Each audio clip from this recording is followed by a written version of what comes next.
Just doing my audio checks here, making sure everything is working. Okay.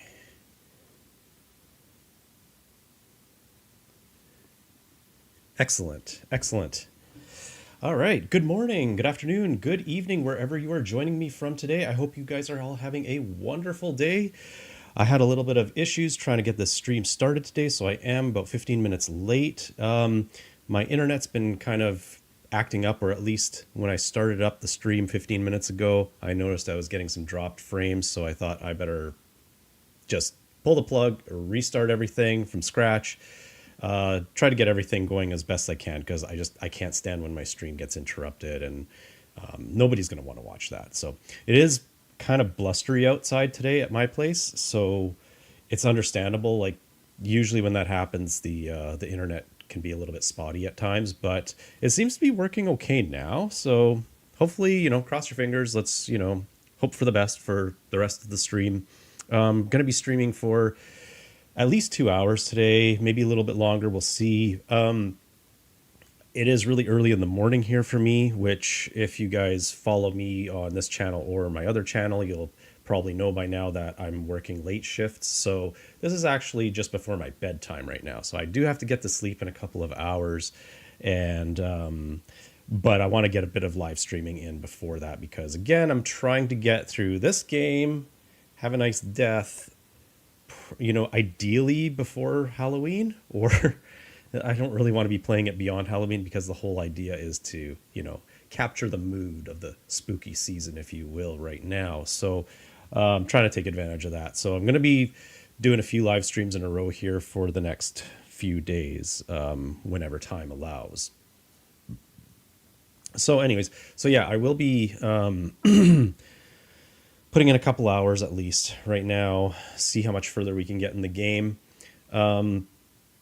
Last time we played the game, so in the last live stream, that was my first attempt at actually playing this game, other than like dabbling with it for like 5-10 minutes here and there prior to ever streaming this game.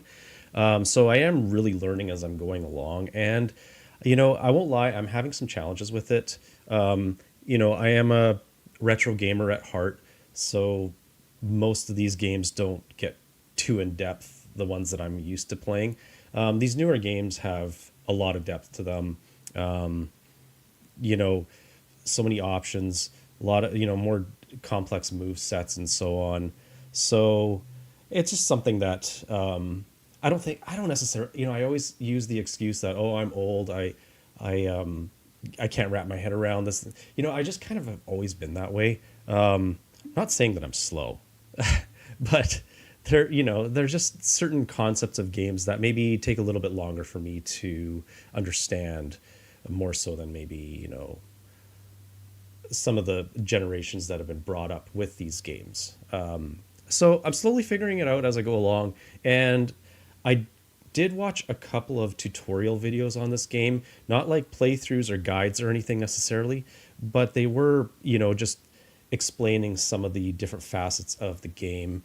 I was just trying to get a better understanding of what does what I can do to improve my chances of playing the game a little bit better, and to its full potential. There's still a lot to learn. Like honestly, it's more complex than I thought it would be. And the other thing I found out is, like, when I was playing it last time, I was like thinking, is it just me, or is this game kind of hard? Now, the funny thing is, and the reason I'm even bringing up this point is because modern games have this kind of what's the word I'm looking for? There's it's kind of like there's a suggestion that modern games are a lot easier than older games. When you play retro games, they were very short, but they were really hard too, and that's kind of what gave retro games longevity. Is if the game is short, make it stupid hard, so that you still have to spend months and months trying to pass it. Especially when they started doing game rentals and stuff. That's when like companies like Nintendo adjusted their focus on making the games even more difficult so that people can't just rent them for a weekend and pass them and then that's it. They still wanted to sell you that game, right? So they would make the game hard enough so that you would rent it, hopefully not pass it, and maybe you'd want to either rent it again or in, the developers case, they'd probably want you to buy the game. You've sampled it, and now ask for it for your birthday or for Christmas or whatever, what have you, right? So, and then, so yeah, the suggestion is that modern games lost that degree of difficulty. And to a degree, I do agree with that because a lot of these games, when you die at a certain point in the level, you could pick up right where you left off at that level where you died. And so, it's kind of like you're inch by inch, you're kind of incrementally going through the entire game, but you're never really getting like punished for losing or dying or something at a certain point. Whereas in retro games, some of them were really savage where you died, you started all the way back at the beginning of the level that maybe was already very difficult. Sometimes they would even send you right back to the beginning of the entire like world that you're playing, right? So there's just that kind of element seems to have disappeared from a lot of modern gaming, and this is like over like the last like 15 years, maybe even 20 years. I'm not really sure how far it would go back, but definitely like from the PS3 and onward, the games kind of became a little bit easier. But that's also because they were more in-depth games. They were longer, so you still would get hours and hours and hours of playability out of them. So they could afford to scale down the difficulty a little bit.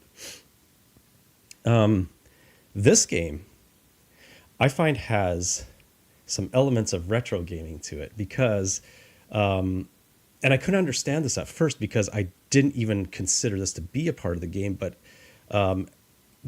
getting through these stages and finally ending up at a boss at the end of the stage, I just assumed that, when I die at the boss, I'm just going to pick up right where I left off and start the boss battle again. But no, it doesn't do that in this game. This game sends you all the way back to the beginning of the stage where you have to go through everything you just went through to get to that boss. So you only get this like one chance at the boss. And if you don't make it, you're doing the whole level all over again. So I did not expect that element in this game. So it's made this game a lot more difficult, more challenging.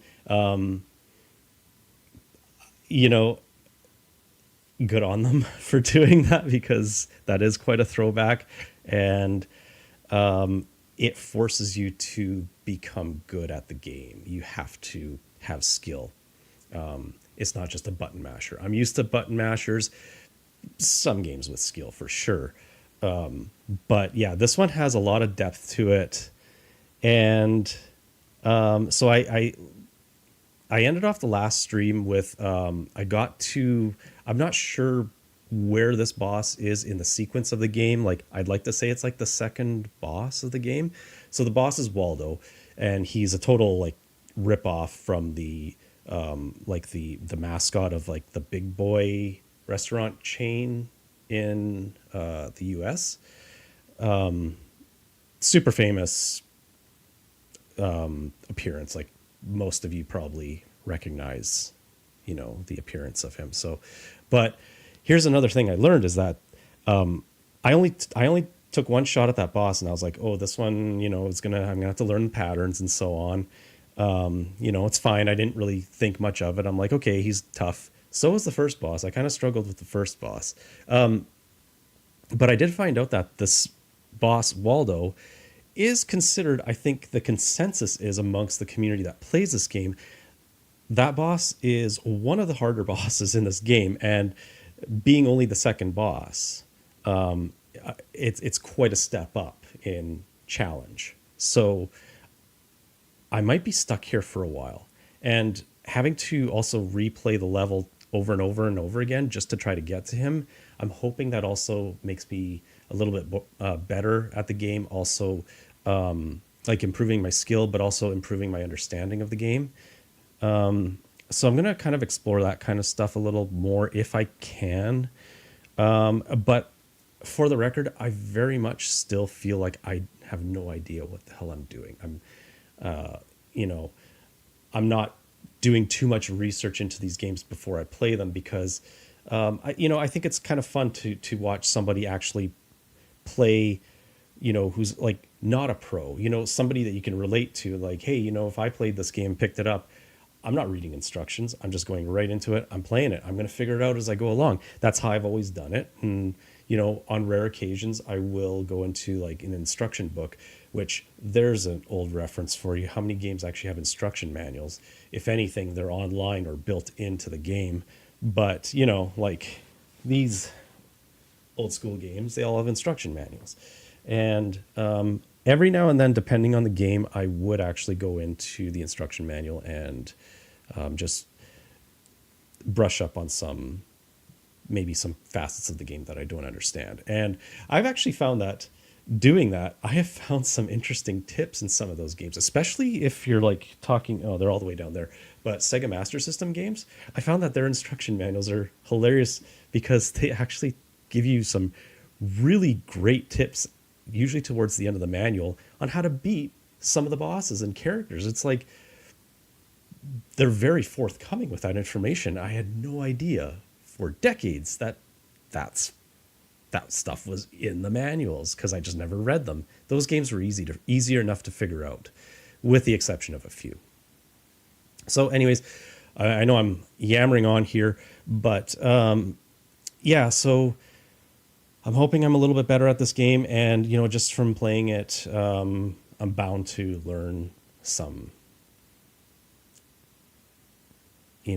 tips and strategies along the way. So I guess that being said, let's get the game started. Let me just make sure I have all my audio stuff going on here. Yeah, let's switch over to Steam. Okay. And do we have game audio? Let me just double check on my end.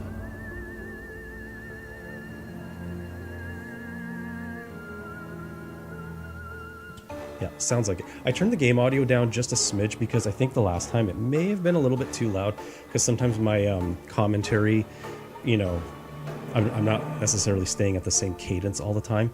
So I want to make sure that, you guys can hear me and I'm not competing with the audio of the game too much. So let's just see here. Press any button. Oops, okay. Let's get that cursor out of the way.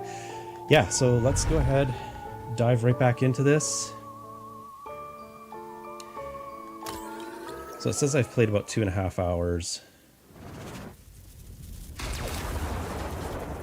Let me get my audio going here. All right. So a couple little things I've learned. Let's see here. There is a practice room here, which I didn't know what it was. Is this it? No. So I've had 9 attempts at this. I don't quite understand what this is. I think this is just your statistics. I have a performance review score. You see that at the top there? 769.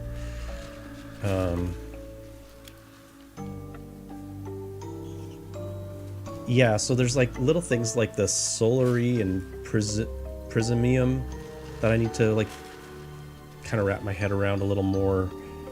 All the things with the spells. I don't even know what mana is. I mean, go ahead and laugh. I have no freaking clue. I'll figure it out when I, like as I play eventually, I'm sure. But I'm sure to like, people who play these games all the time, and they're like, you don't know what mana is, you stupid old. But yeah, hey, that's how it is. Okay, so this level, or this part of the game, is where I found out that you can actually practice using some of the weapons that you've already unlocked. So I've only unlocked like these 4 as far as my main attack weapons are concerned. Then I've got my cloaking weapons. So Have I actually unlocked all these? Or are these all the ones that are available? Because I actually don't remember getting all these. I think this is just where you can practice on them. Okay, and then these are what your spells. So, and each of these are assigned to, you know, a button, right? You got like, you know, one button controls your main attack, another button controls your cloaking abilities, and then the spells. And I guess I have to find them every time I'm playing the level over and over again. So, like for example, let's go choose like one of these, what are these, like legendary spells? These are all kind of in order of rarity that I found out. So, let me just, okay, whatever this is, skulls. Let's try it out. So yeah, this is your practice dummy, essentially.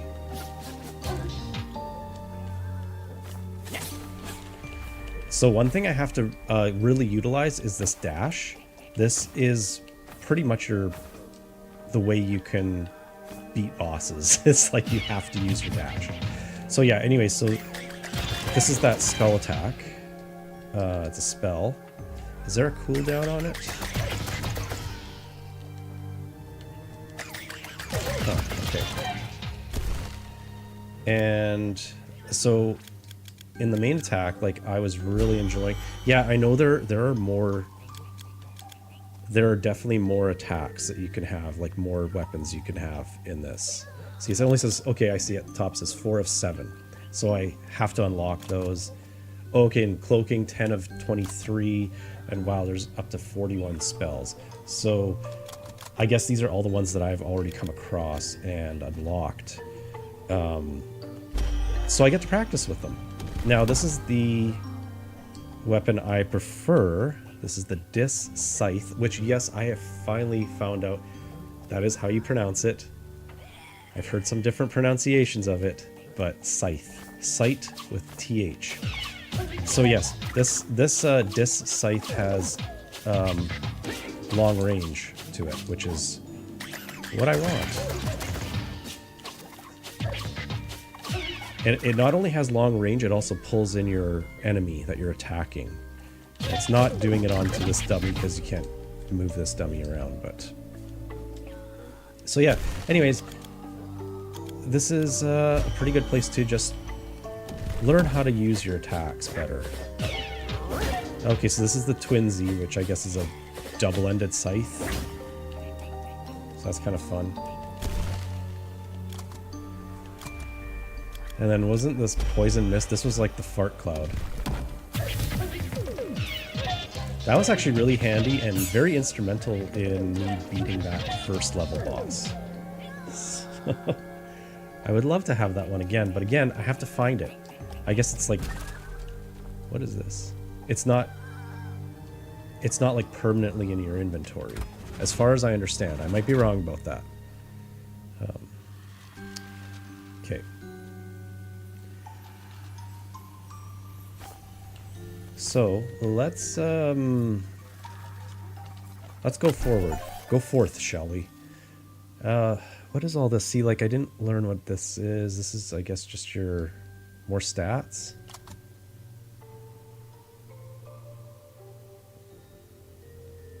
Oh, this is stuff I can buy. Oh, I see. Okay.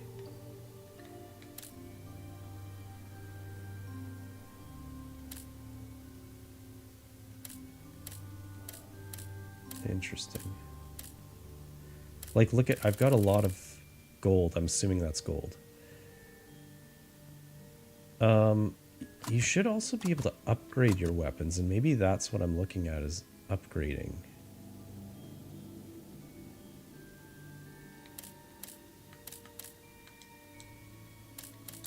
Okay. So I can buy food, old pizza crusts. That's funny.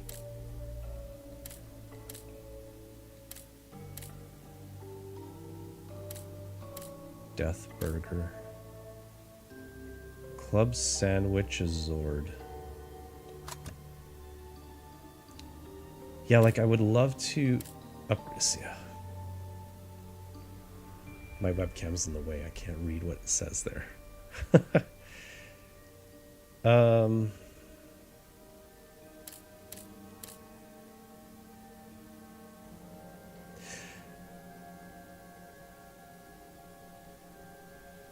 So wait a second.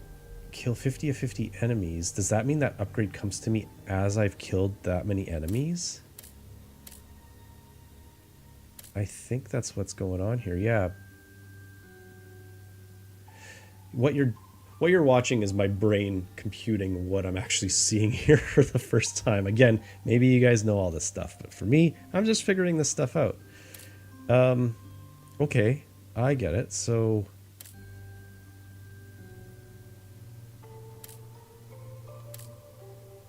I'm unlocking this stuff as I am playing the game. Okay, very cool. But I can only get to 95%, so like if I spend 1 on there, does that mean so I've got that one fully upgraded or whatever? I'm not quite sure what this is doing, but I'm doing it. I'm not going to buy all of this, but those were really, really cheap.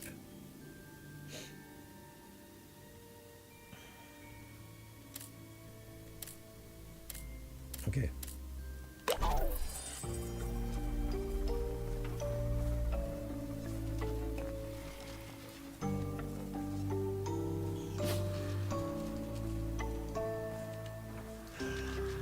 Oh, you know what? That's what I also wanted to do.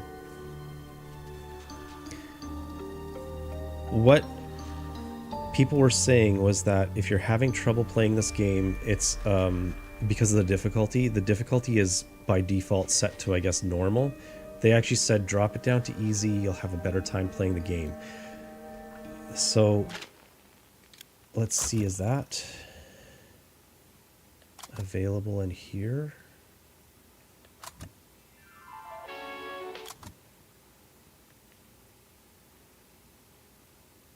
No, this is just all controls. This is video. Okay, wait. Let's go back. So this, okay, imminent breakdown, blah, blah, blah, blah, blah. So how do I change the difficulty on this then?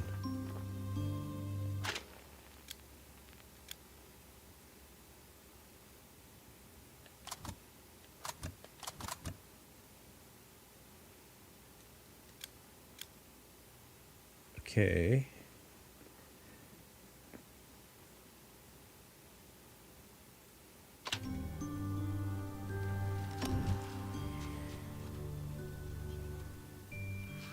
Huh. Usually you would change the difficulty in like options, right?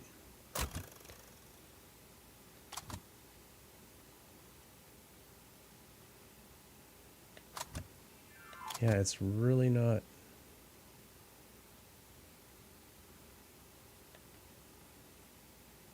Like, am I missing it somewhere? Is it right in front of me and I don't see it? See, because I see the difficulty. Okay, show and hide details.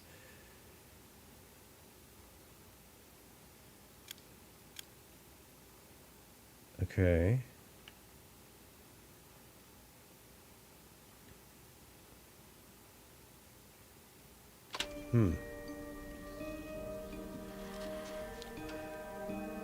Well, I guess I'm playing as is for now, and we'll have to figure it out later.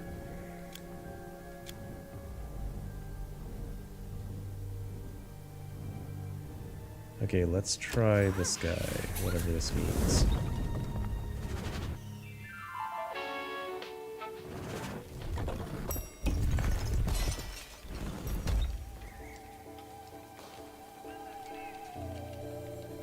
What is this, actually? Oh, that's how I could have gone right to the boss? Do you remember that in the last live stream? I unlocked something that said, get right to Brad, who was the first boss. That's how I could have done it. So there is a way to jump right to the boss. Okay, so yes, I want the disc scythe because that one has the range. And Lord knows I need the range.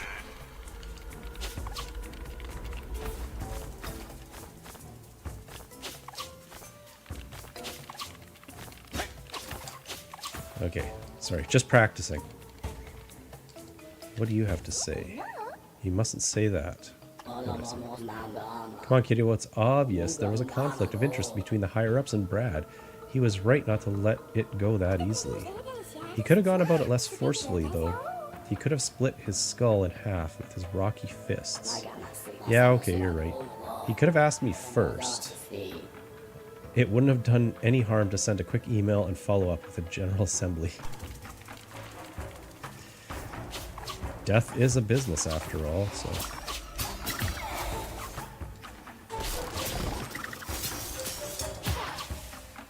Okay.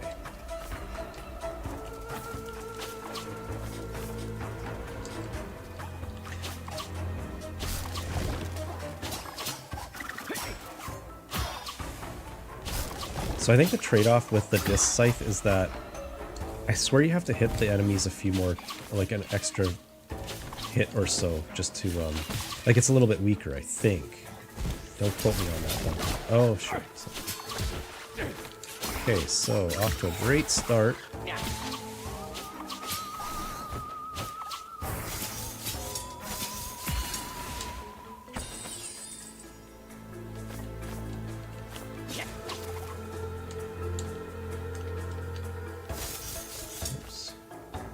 Oh. I never noticed the little lamps. Those are so cute. Did you see that? Like the lamp shade? That's really cute.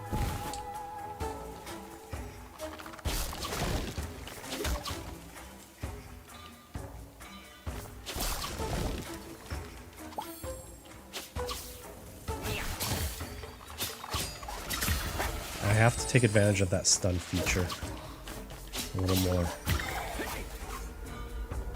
Especially around those big guys with the fire coming out of their head.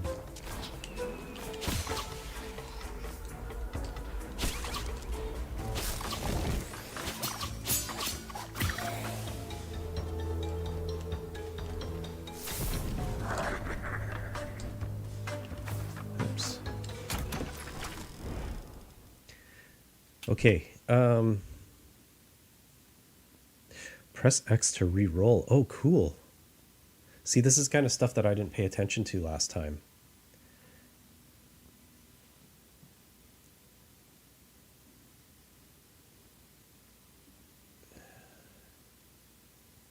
All right. Okay, sorry about that.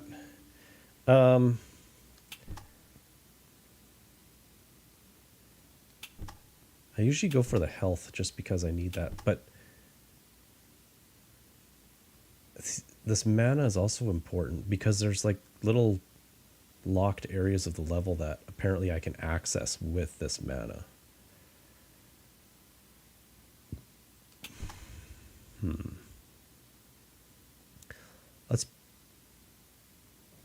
Let's press X to re-roll. Let's just see what happens. Oh!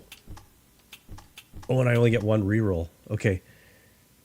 Gain +1 max HP every time you leave the elevator.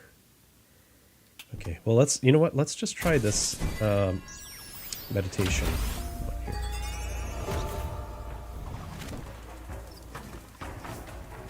Okay. Again, this is all just a crapshoot while I'm learning.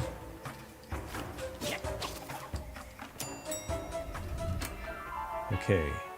So yeah, apparently some of these rooms that I can choose between, some give you kind of more, what should I say, more choices for like weapons and things like that you can find along the way.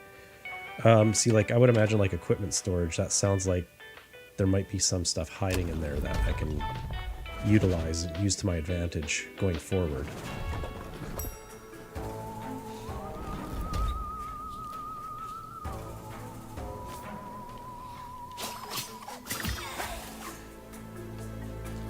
So yeah, I'm trying to look for secret areas.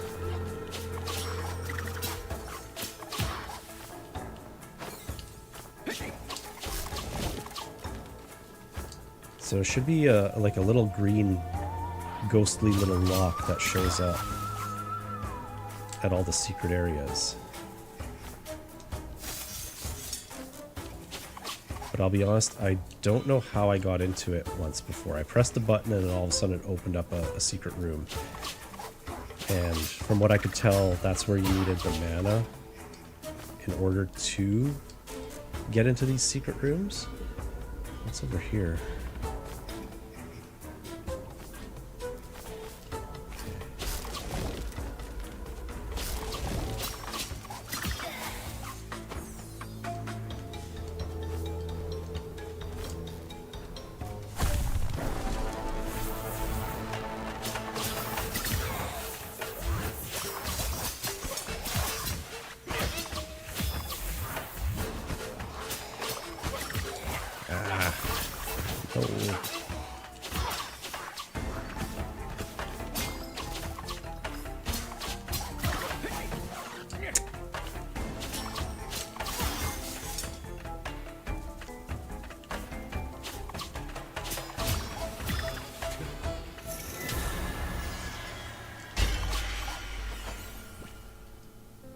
Shakespeare.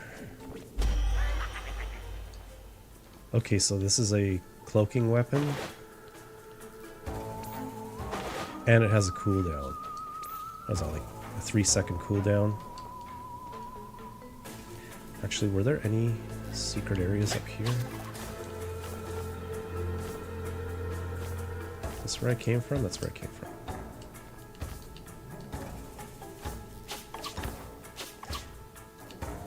See, again, I gotta use my dash more, and I didn't even use it during that fight.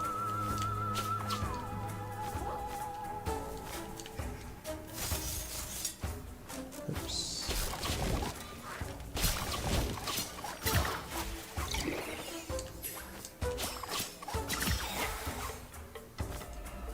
Oh, I gotta try the spear. On an enemy, preferably. Oh, shit.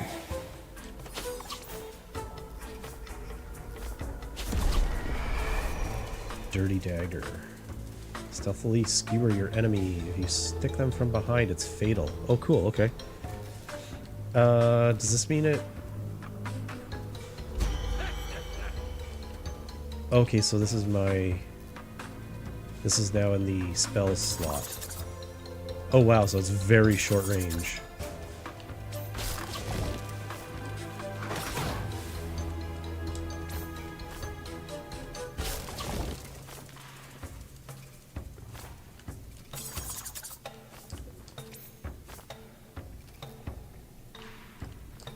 Okay. So that's kind of cool. So I found 2 weapons in that floor. Mana department. Let's go to that. Because again, resources that we need, so we may as well collect the resources when we can. All culminating to that boss fight, right? Okay. You know what? I have to do it.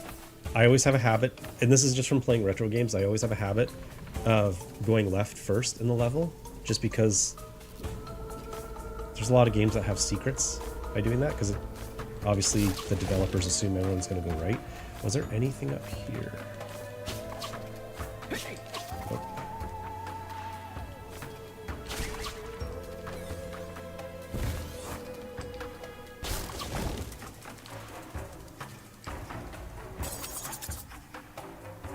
I wish I had better health here.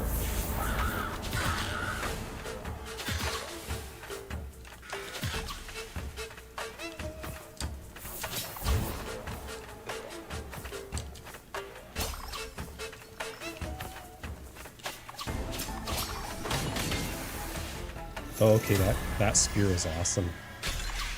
That made short work of those guys. I'm just playing it really safe. That's why I'm kind of like dashing around right now.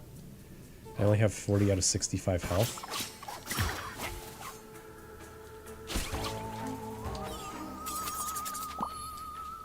Okay, cool. I'm up to 50. Oh man, that spear is deadly for those guys. Love it. Okay.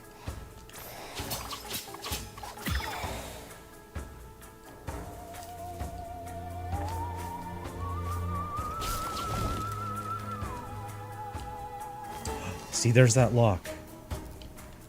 How do I get in there?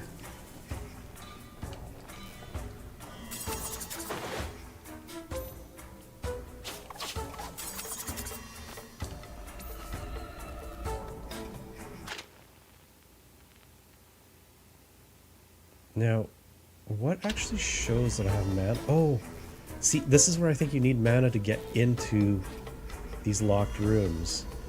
And I believe that little diamond all the way on the right side of the screen there, it's at 0. That's the mana, and I have none, so I can't access this secret room. Now, I wonder if I get mana somewhere in this level, if I can go back. I would assume I can just go back and access that room. Like, see here, this is this. There we go.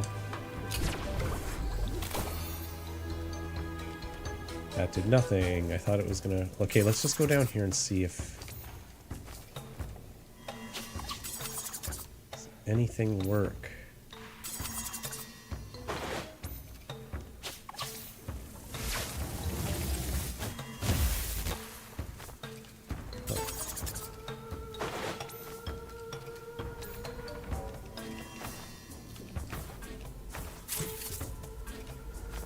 Okay, nothing's working, but I know I'll figure this out eventually. Bear with me.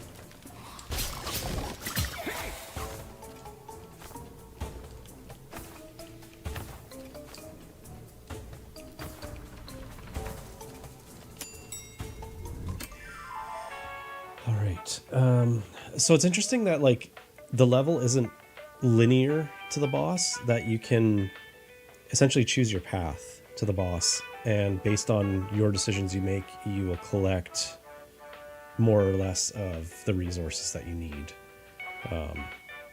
So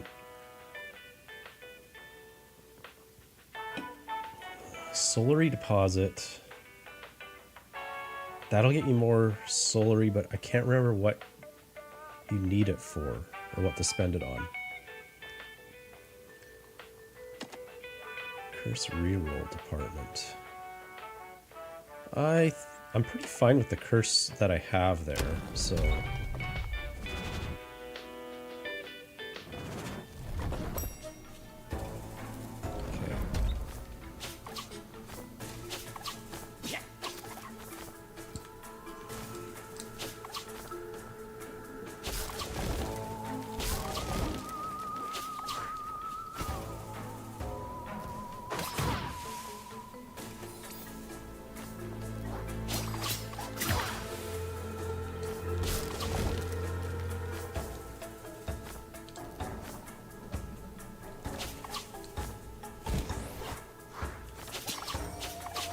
you were about to get me. What is Union Protection? Temporarily increases defense. Oh shoot, and it's like ticking down.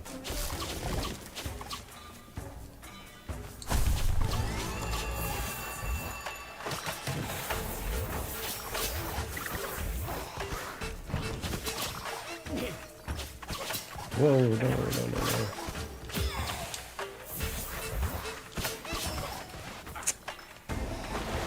Oops.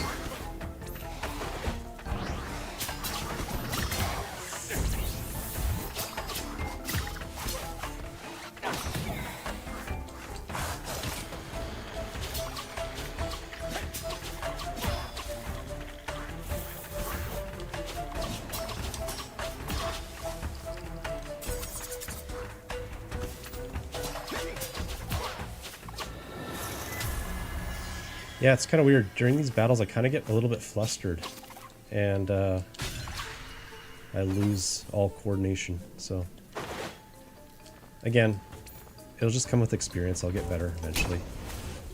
I'm bound to, right? Right? Okay, excellent. So my health is maxed now. Gotta try my best to keep it at that for the boss fight.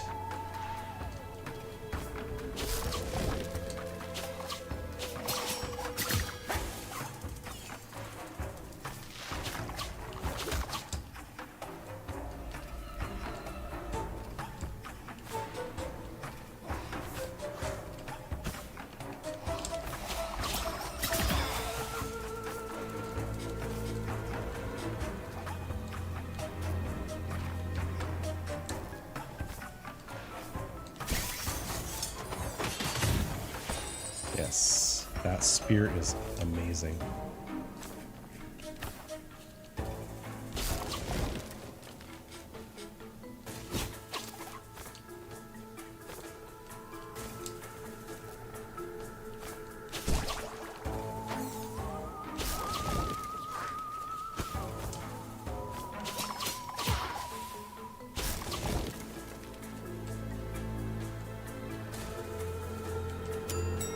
Okay. Shop. This is the last stop before Waldo. I won't lie, I'm a little bit scared and nervous about fighting Waldo. Okay, so I can sell some stuff. I am not selling Shakespeare because, oh my god, that is deadly.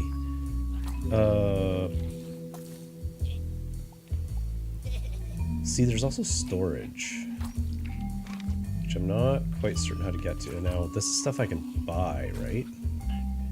A murder of crows loops right in front of you.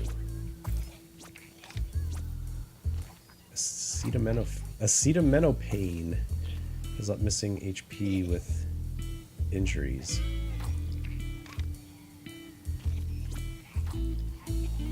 Okay, so I've seen a couple of these before.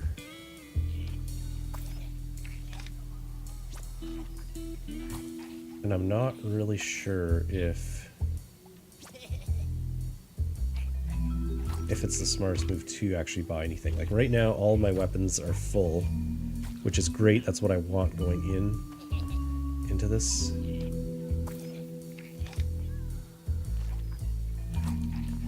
Like, I'm kind of tempted to sell the dagger because it's such short range. I'm not gonna use that against Waldo. There's just no way.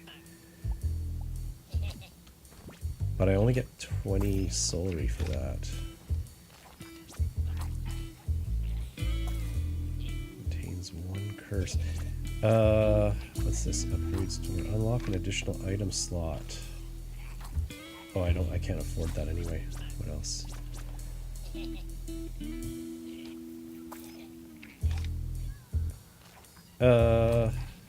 Yeah, okay, I'm gonna do this. I'm gonna buy the curse. Wait, did I just buy the right one? Can I back out of this? I don't know if I want to do this now. 25 plus 25% or 25 bonus damage upon consuming an anima.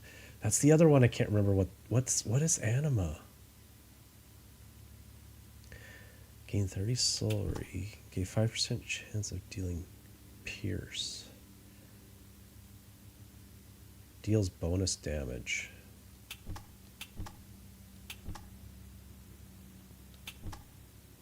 Bonus damage is good.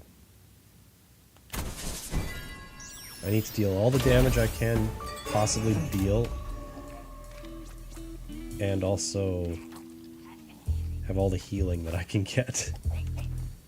Okay.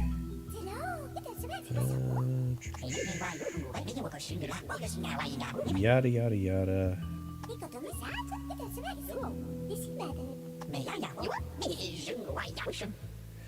See, like, this kind of stuff, I don't know if there's actually any purpose to this dialogue.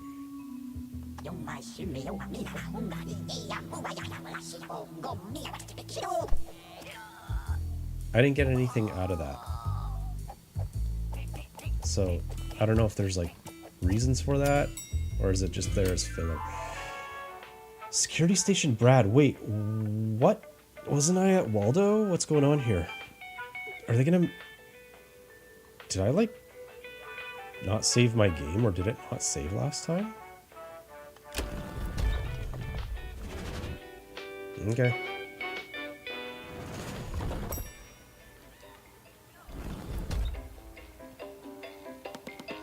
Yeah, like seriously, I already beat this guy. What's going on?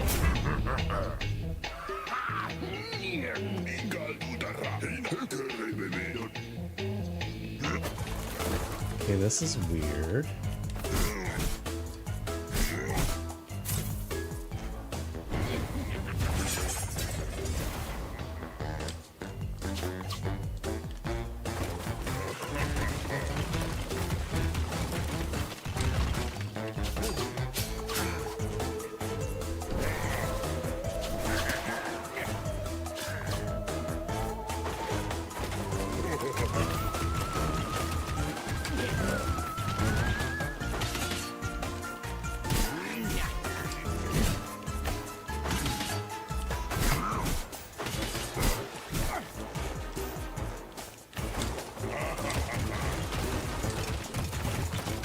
Ah.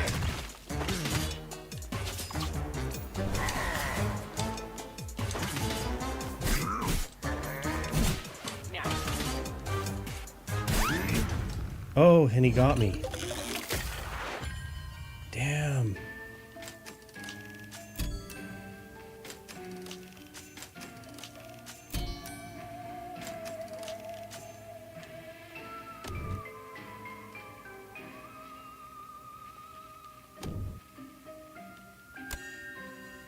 I just want to know why I'm not at Waldo. What happened?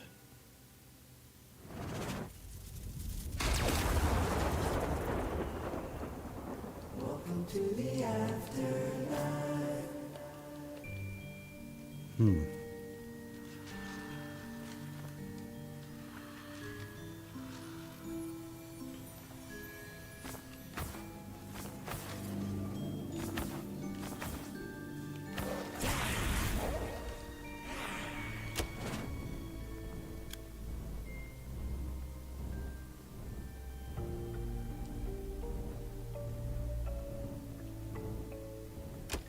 So this is take damage. I'm at 65 right now. This takes me right to Brad. But see, I don't have any... I only have my Scythe as my weapon, so... Let's try it out. I got nothing to lose. I just kind of want to get back to where I was.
Okay. So that's not working.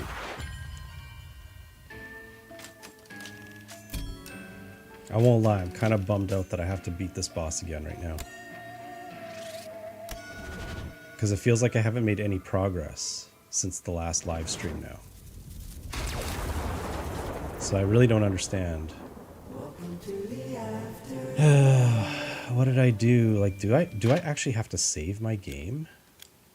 Because most games just save on their own, right? There's nothing here that I can do.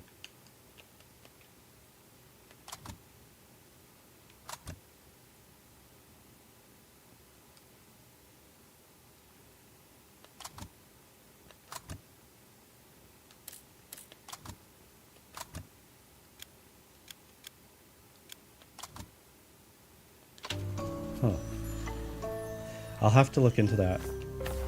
But for now, I guess there's no use in bitching about it. Just, we're just gonna beat him again. Kill 30 enemies without taking damage. Take 20 damage.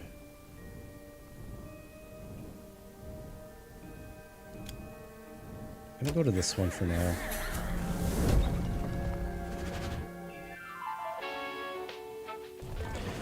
This is all part of the discovery process of the game, I guess. So yeah, that's the thing to Brad. Scythe, sickles. You know, the sickles, they're such short range.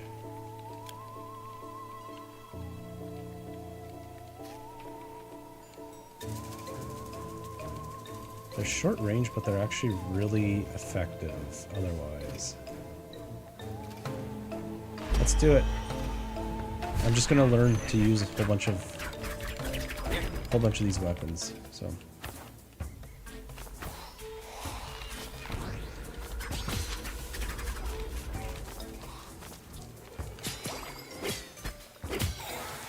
Oh, there we go. If we want longer range, down and attack. Okay, that's cool. That works.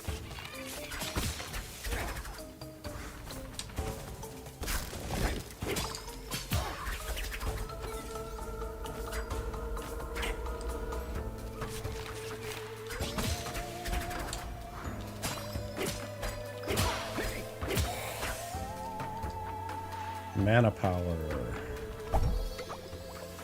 Okay. Oh wait, is mana the green bar under my health bar? Maybe that's what it is. Oh, I didn't need to use that, did I? Ah, see, this guy always gets me.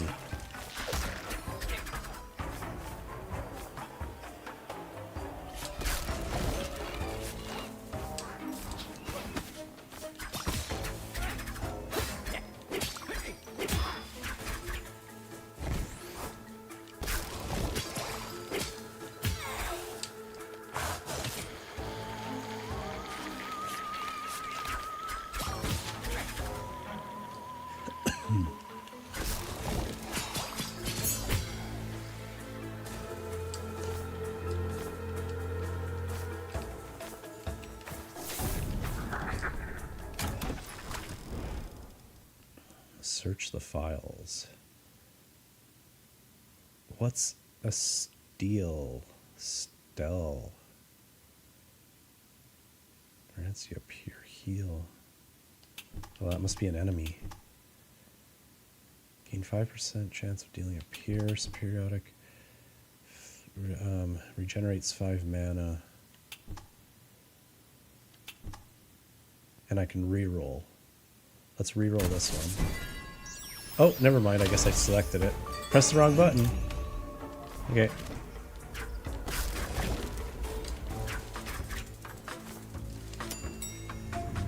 Alright. Intriguing floor. Anima deposit. Equipment storage. So we did equipment storage last time.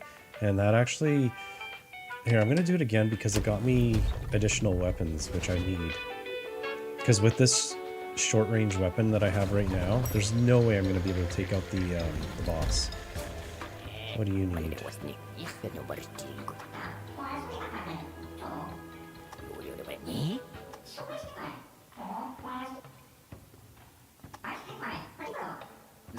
Okay. Again, whatever. I don't know what that's all about.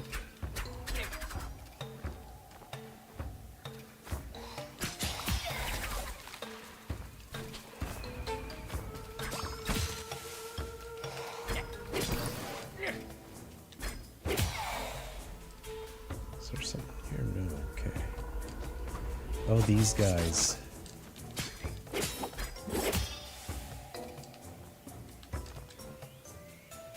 Shoot. My life is actually pretty low at the moment. My hit points.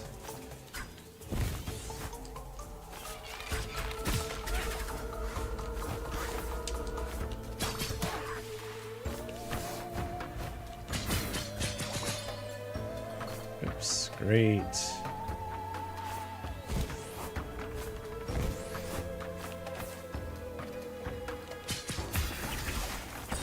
Ooh.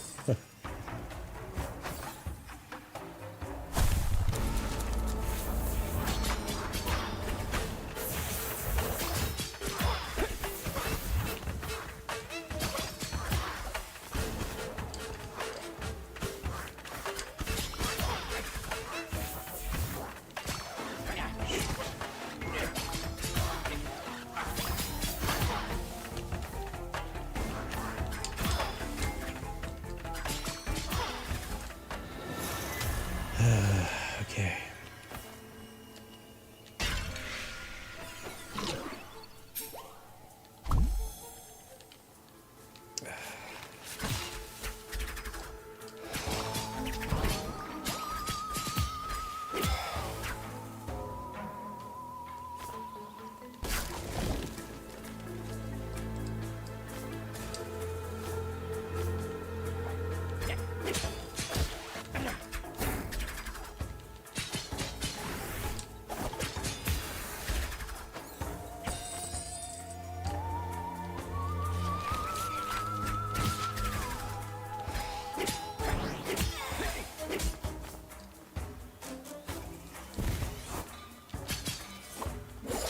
Oh, shoot. I'm almost dead.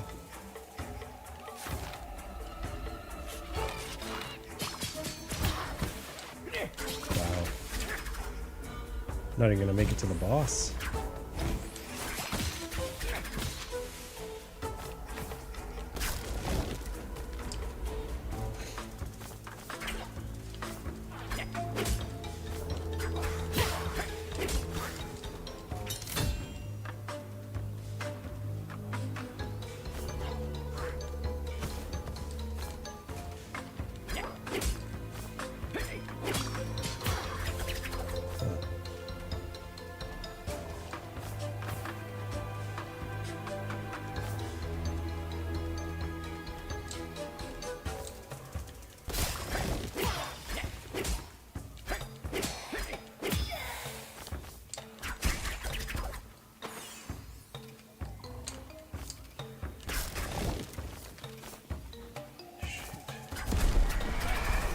Oh god, finally a weapon.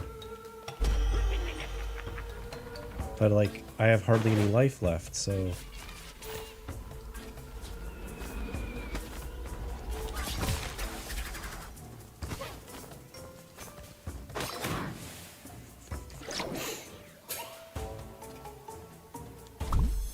Okay, so a little bit. That wasn't much, though.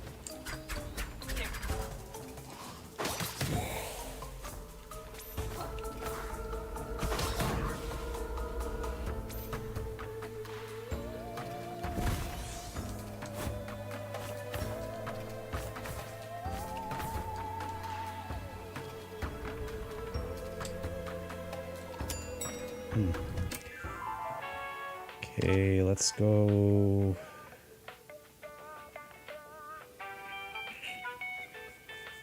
See, I can't remember what the significance of this Thanager's office is all the time. Let's try it this time, because last time I did equipment storage. So again, I'm just trying to figure this out. Remember what does what.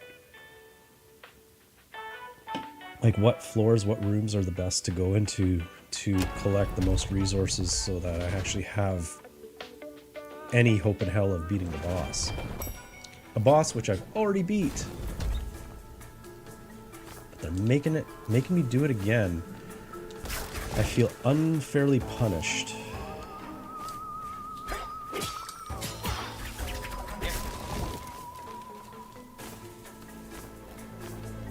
What is the point of this?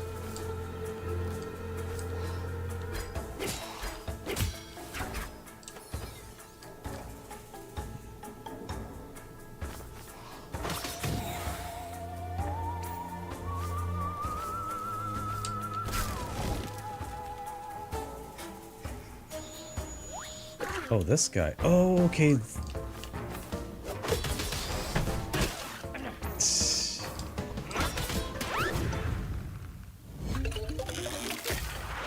So he's like a mid-boss, that guy. If you go into... He's the Thanager, I guess. So, okay.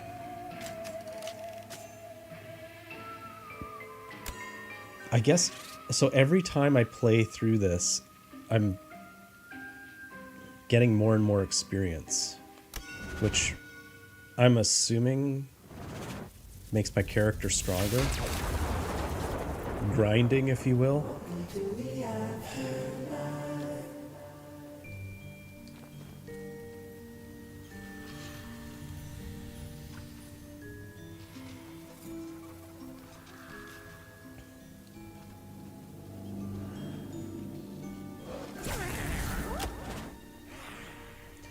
Complete World 1 in under 8 minutes. No. You know that's not gonna happen.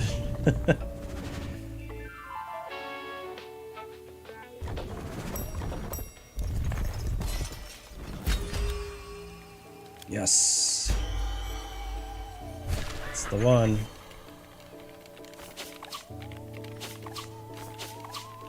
After having those sickles, you could see how much slower this scythe is, but the range is, in my opinion, the most important part.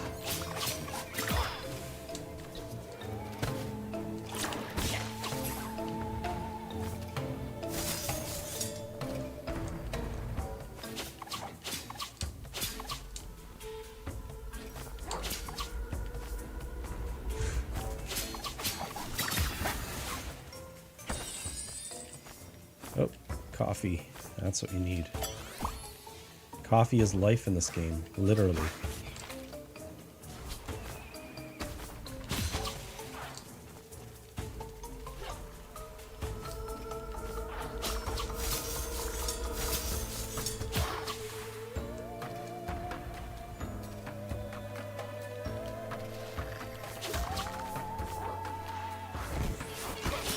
So I gotta find out what the advantage is of taking out the Thanager.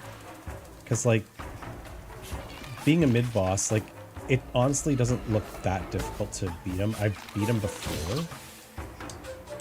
And the pattern looks pretty straightforward. However, I want to see, like, what the advantage is to beating him. Do you get something extra for that? Or is it just like, oh, you get experience? Anger leads to hatred. Retaliate grants +5 defense for 10 seconds.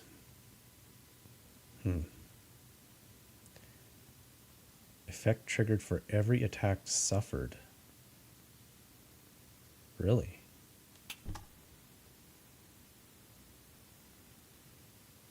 Oh, this increases my Scythe damage on my attack. Okay. Deals 50% bonus damage. That is very significant. What's this one? Effect triggered for every attack suffered. Retaliate. Regenerates 100 mana. Actually, give me a... You know what? I'm going to go with this guy.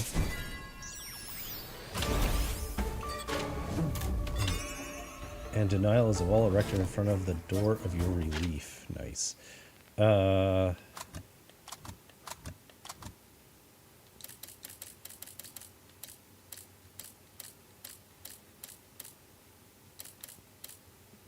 Hey, look, it tells you what everything is.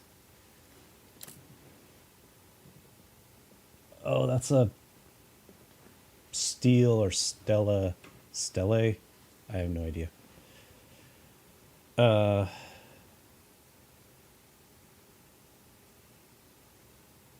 Okay.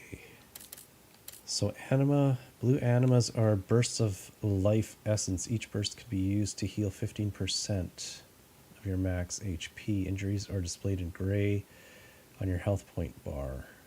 Bursts of golden anima are rare and precious. These bursts let you perform a pure heal for 15% of your max HP. A pure heal heals injuries and restores your lost health points. Press B to heal yourself. Oops. If you have both blue and golden anima bursts in your possession, you can hold down the B key, then release it to use the golden anima bursts first. But if your storage is full of blue animas, and you get a new one, there's no need to worry, they will merge into a golden anima. Okay. Solary works as money at Death Inc. in order to pay for services and earn means of production. The quota boom created Solary leaks so you can find them through the company. Spend your Solary at Mark's shop to buy healing items, weapons, and extra spells, or spend it at the control room where Jacob can improve your equipment. That's what I need. Prisimiums are highly sought after and extremely precious vacation vouchers. A prisimium can be used to buy an upgrade or transformation for your weapons and spells at the control room instead of spending your Solary. You can also invest in prisimium with Monaco in the shop in order to improve and get additional and higher quality merch.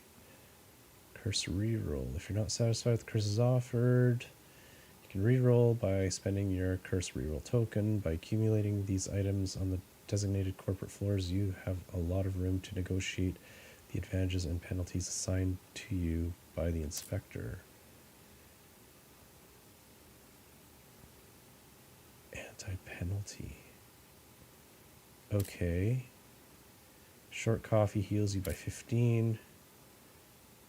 Rage stab for 1 minute increases the frenzy bar by 50% and offers an attack bonus of 15% during frenzy. Okay. See how many little things there are in this game? Like, this game is really deep.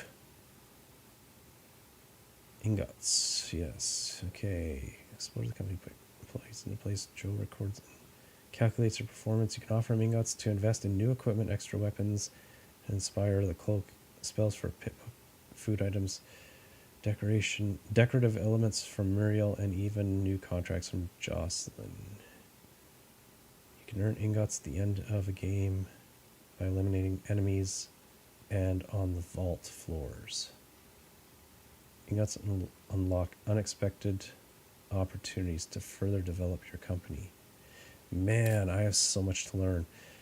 Mana power increases your mana by 100 and your mana regen by 200%. Okay, let's just go through these quickly. Union protection increases your defense by 10. The effect lasts 40 seconds. Thirsty grants 5% life steal for 15 seconds.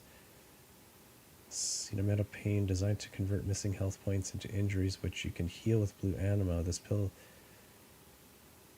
is a little too strong for self-medication, but will do the trick when there's nothing else within a Scythe's reach in terms of preventative care. Holy mackerel, look at all this stuff. The thing in the fridge. See, yeah, there's something in the fridge that I always have to get. I keep forgetting to do that.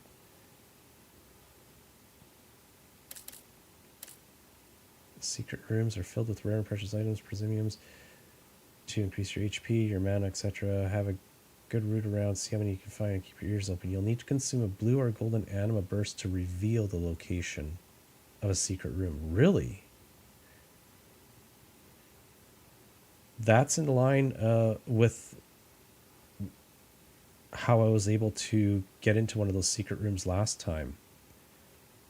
I pressed the B button, I think it was, to heal, and it opened up the locked room.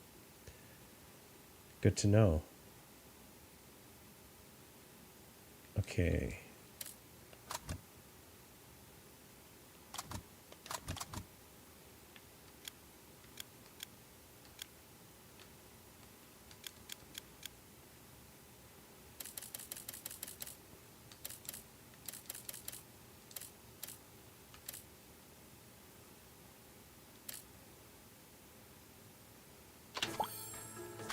Wait, so how do I get to the control room now? Here.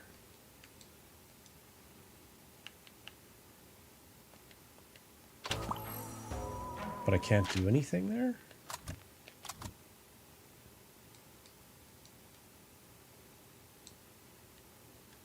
Huh, okay.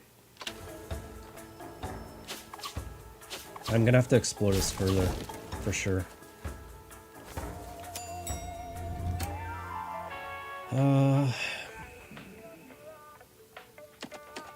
Let's go to this one. I don't think I've been to this one.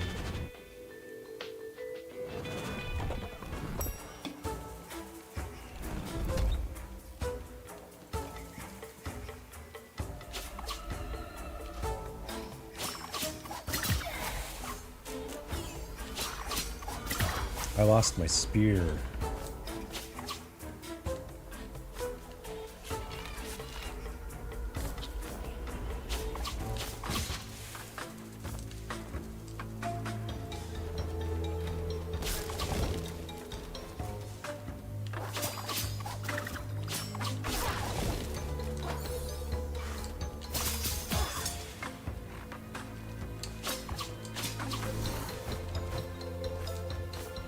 I don't like these guys.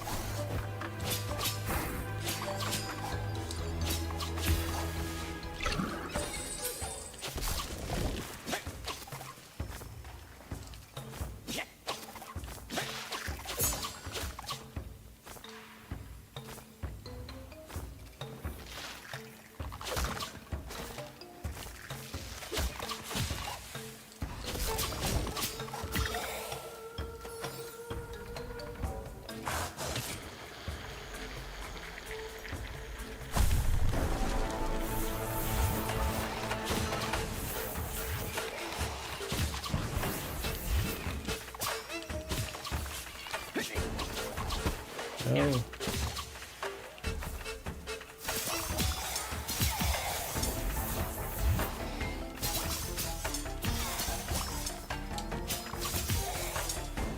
Okay, did a little better there. I only took one hit of damage.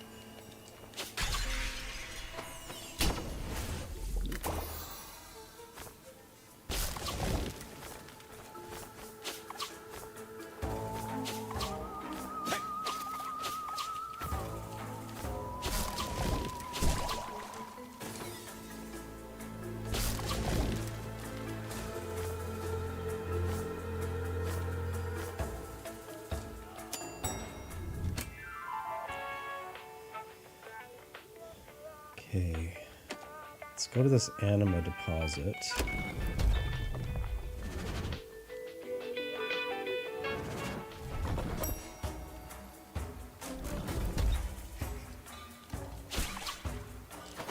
Now, where do these go? Oh, it's not even letting me go in. Okay. I see.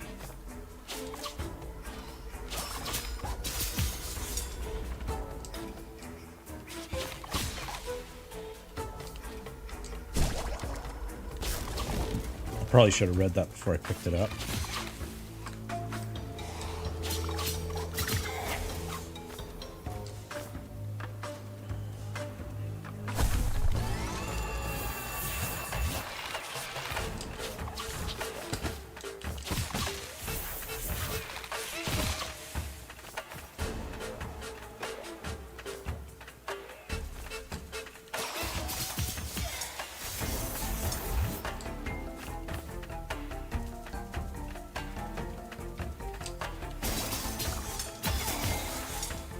Look at that.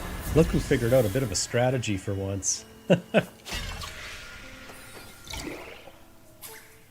Okay, so that's anima?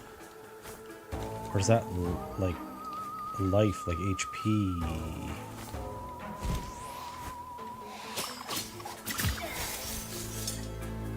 I'm trying to find one of these secret areas that I can hopefully unlock now.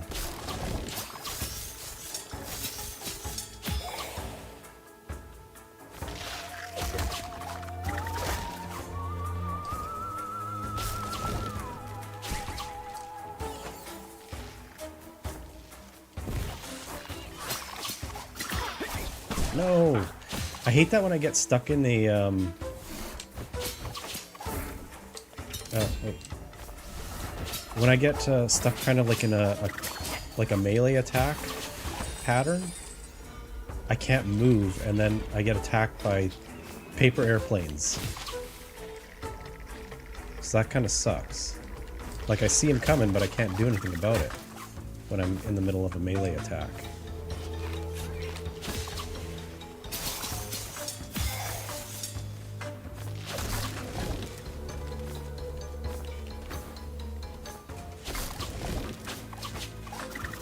Oh, these are good. Gold balls.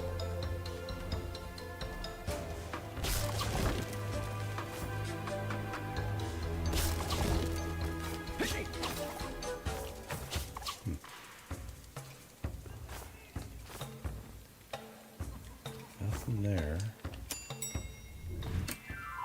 Okay, we're not going to the Thanager's office. I know that'll give me something. I would imagine. Hazardous floor. Let's do it. Why?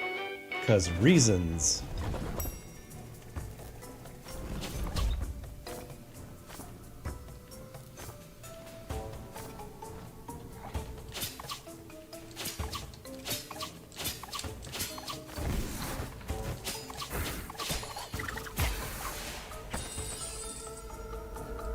Not taking any chances with that enemy.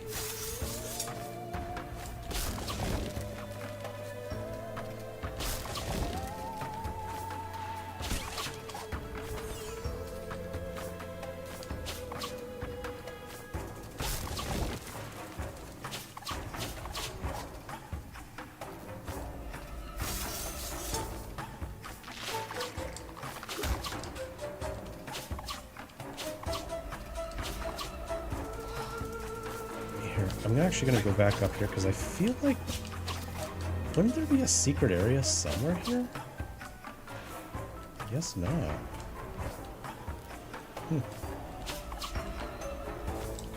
That's too bad.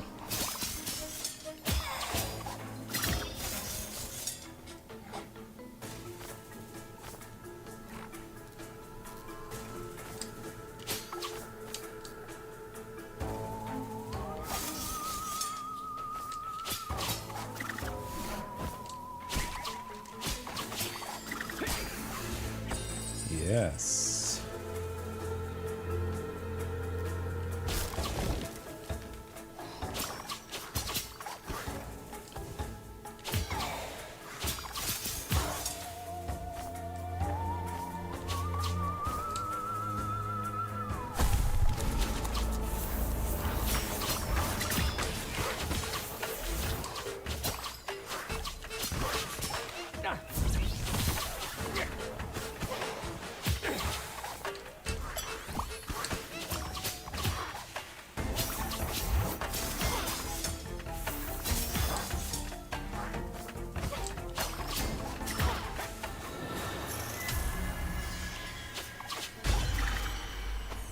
What are you? Trouble Cross. Oh, I think I had this one once. Yes, I did. Very cool. A little bit random, though. Like, see? I couldn't even hit it. It went right past them.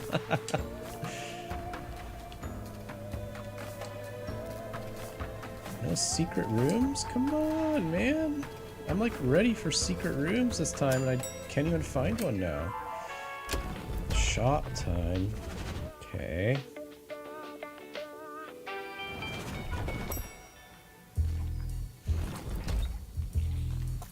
I ain't selling anything there. What do I want to buy? Long coffee. One curse. Like, I don't really want any of this. Let's just proceed. Let's just get through this damn first boss again.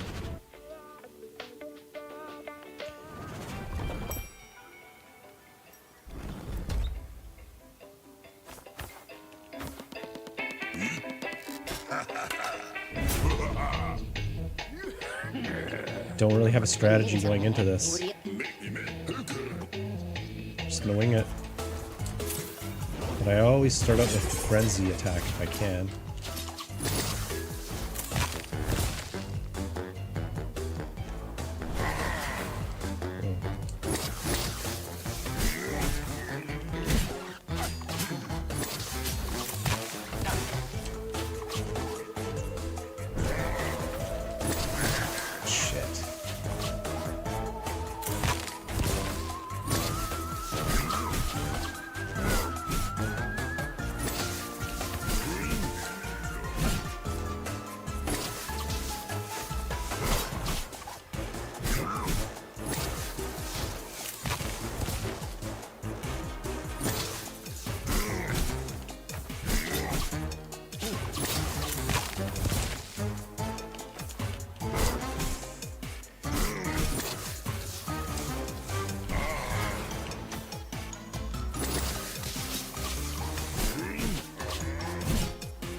Okay, good. Finally.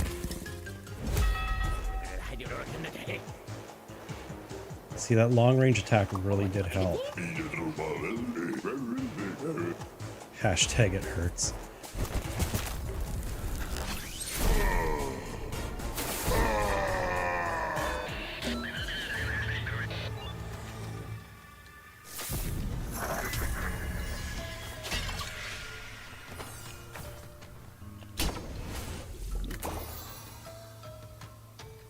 Oh, look at my life bar actually went up to 95 now. Okay, Cloak of the Gods. Alternative weapons. Deals 5 plus 5 bonus damage. I've already seen that one. Gain 30 Solary. I'm going for this one. Choose a penalty. Sullied heal themselves. They don't look very well and aren't afraid to show it. Price ceiling. The cost of the first upgrade to the cloak increases by 50% at the control room.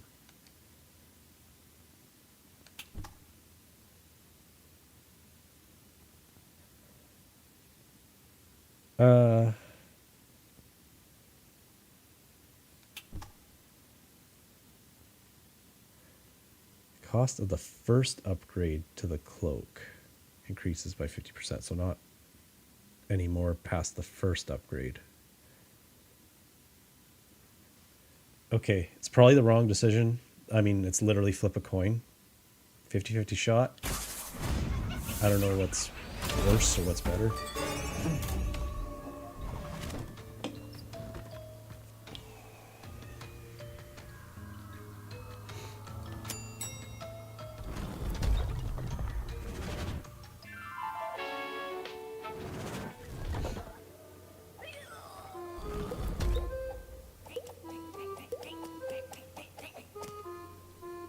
Okay, so this is the fridge. You get something free here. Overly mature cheese. Not much fun to be around, but great for your bank account. Plus 5 defense for 10 minutes. Sure. Anima Fountain. Provides anima in exchange for Solary. But watch for price hikes. Sure. 10 Solary. Okay. So that's my healing, right? Anima is my healing, I guess? I think, if I remember correctly. A little anima in return for a pleasant surprise.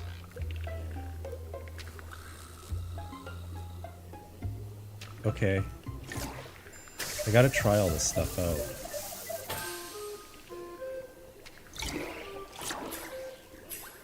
Oh wow, so I put in anima, blue anima, I got out gold. That's kind of cool.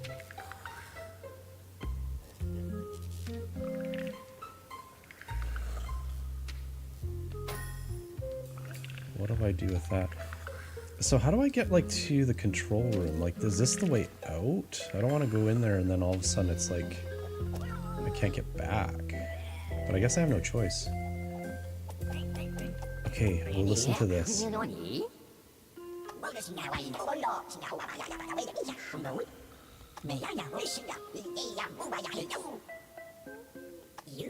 I'm not going to read the dialogue. You guys can just read it along with me here, like, off the screen.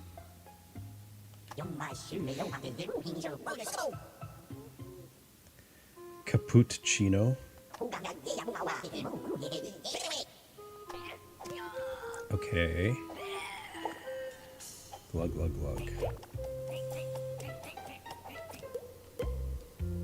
What about you? Nothing? Okay. Wait. That's nothing.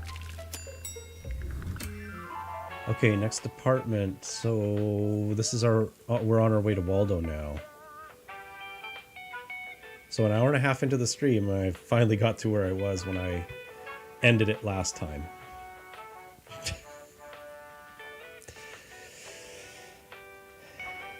Industrial pollution department. Toxic food processing.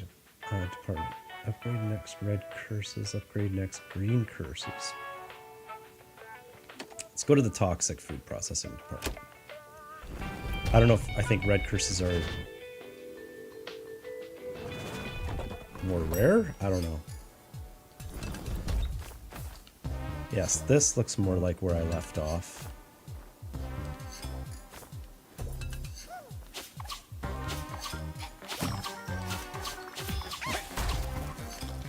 Okay. And I still have the weapons that I had from the last level, so that's good.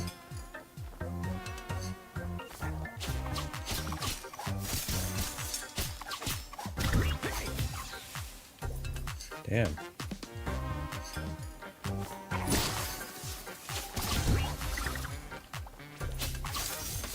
Right, these things turn to sad worms or snails.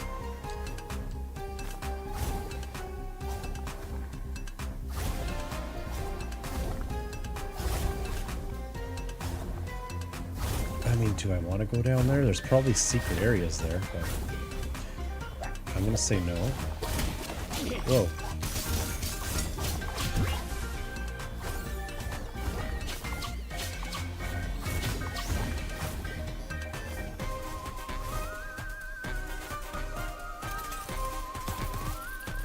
Oh, shit.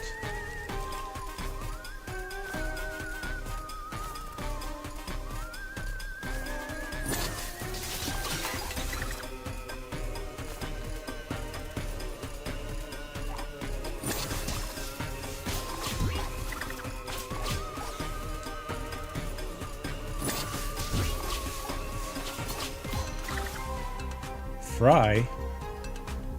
That's me.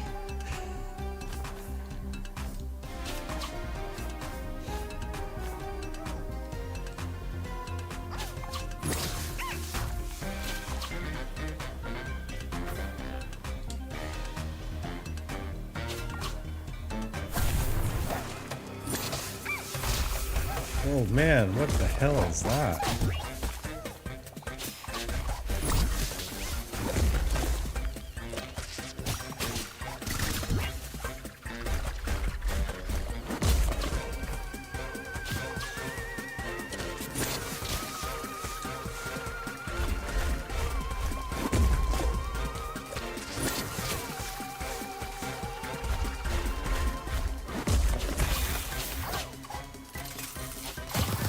Whoa, shoot.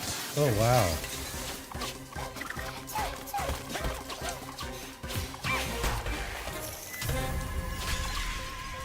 That was a unique battle.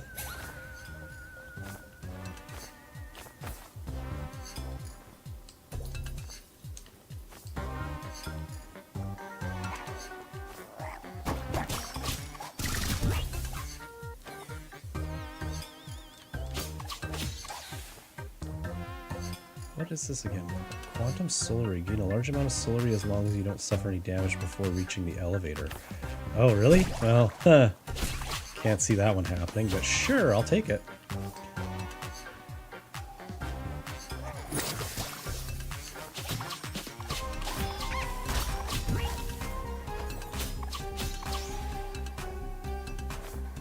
Oh, why am I moving so slow?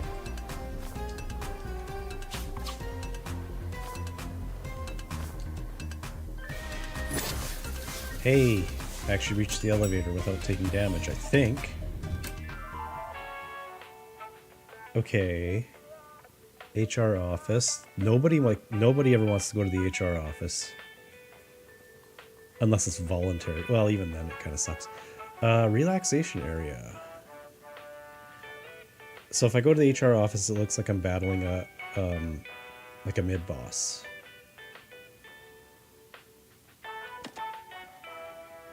Kind of don't want to, so let's go to the relaxation area.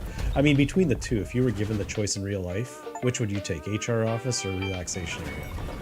I think 99% of us are going to the relaxation area. 100% of us are going to the relaxation area. Coffee machine. Free. Nice. Okay, so that's it. And I have full life, full health. Intriguing floor, Cloak store. Spell store. Let's go to the spell store.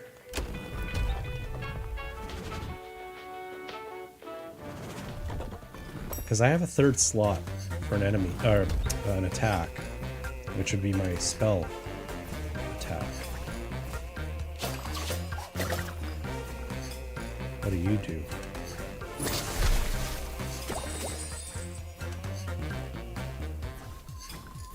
I'm going down.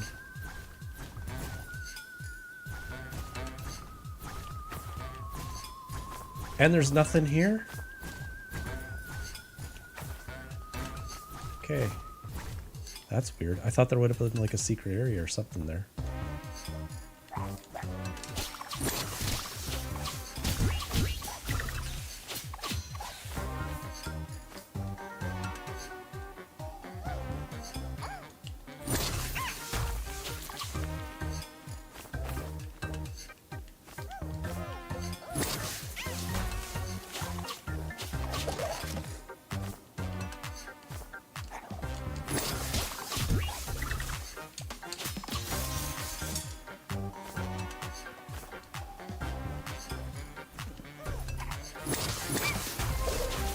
Like, this game is a lot more fun, more enjoyable when you actually have more weapons available to you. I'm having more fun playing this level so far than I have the first part of the game. Then again, I also think my coordination is getting a little bit better with this. Understanding a little more. Taking my time has also seems to have made it a little bit more pleasant to play. Sometimes I feel the pressure to play through something fast, kind of like matching, you know, like what other YouTube gamers are, you know, how they play. And like, you just have to play at your own pace. It's kind of stupid to try to match what other people can do, because like there's people that have spent hours and hours and hours playing these games and they're really, really fluent in them. You can't do that right from, you know, like a few hours into your first playthrough. Oh shit. I didn't dash fast enough there. Can I go down here? Oh no! I don't know if that was worth it. Uh-oh.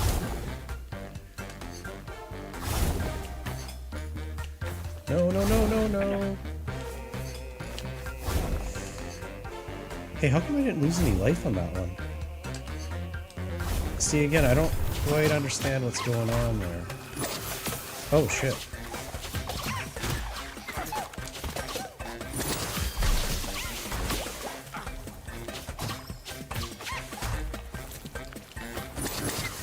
Oops.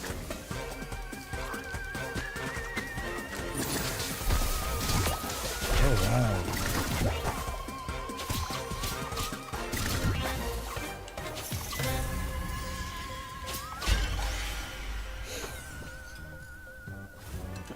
Dragonor. Twin blades are unleashed in a wave of steel. Excellent. Did I have this once before? I think I had that once before. But now I've got 3 weapons to choose from. So that's great.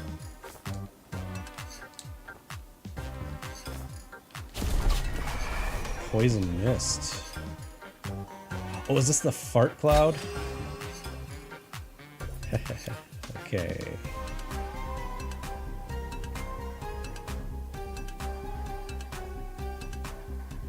Which one do I want to replace?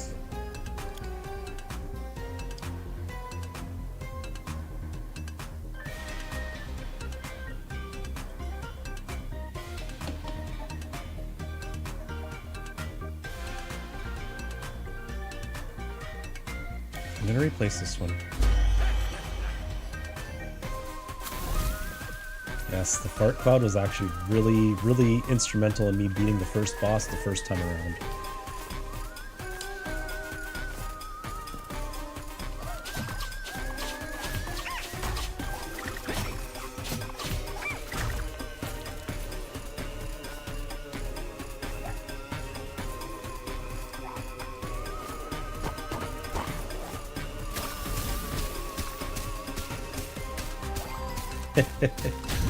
Okay, so that's good. It kind of immobilizes that.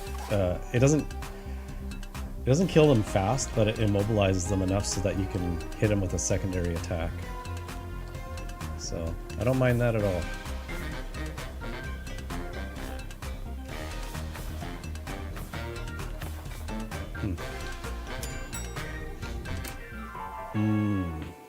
Manager's office, Candace.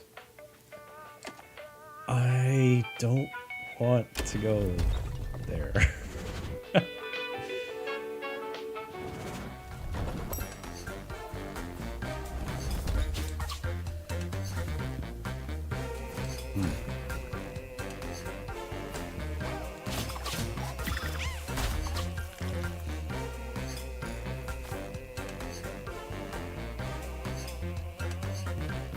That's weird. I'm still trying to figure out why I walk really slowly there at certain points. I thought it was like something on the ground, but...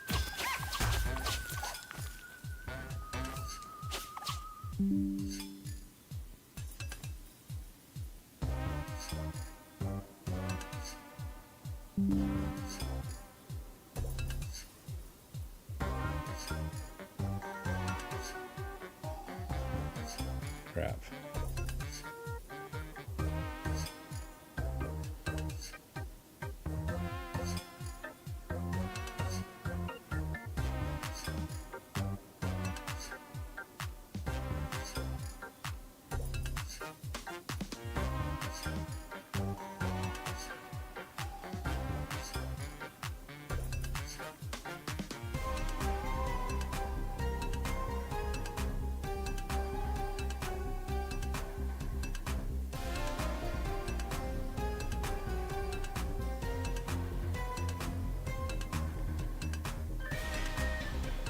Sorry guys, I'm just having some issues with the internet connection here right now. I'm noticing a ton of dropped frames, so if you can hear me, my apologies. I don't want to continue until this kind of stabilizes.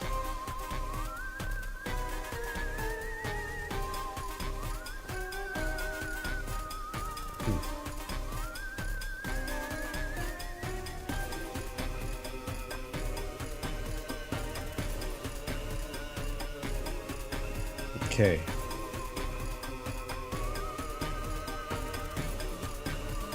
Okay, it looks like it's kind of stabilized, so I'm gonna continue. But yeah, that sucks. Like I said, the weather is really blustery outside here where I'm at right now, so these kinds of issues are kind of expected. It's that time of year. Wi-Fi going in and out.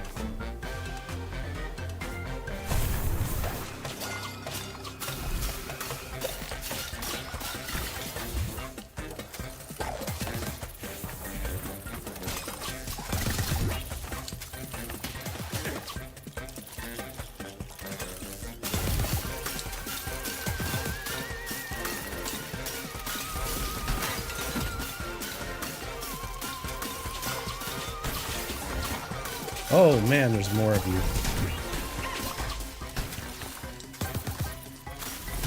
No.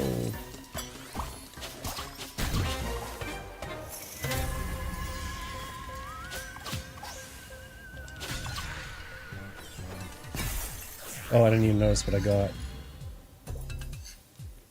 Some sort of orange tickets.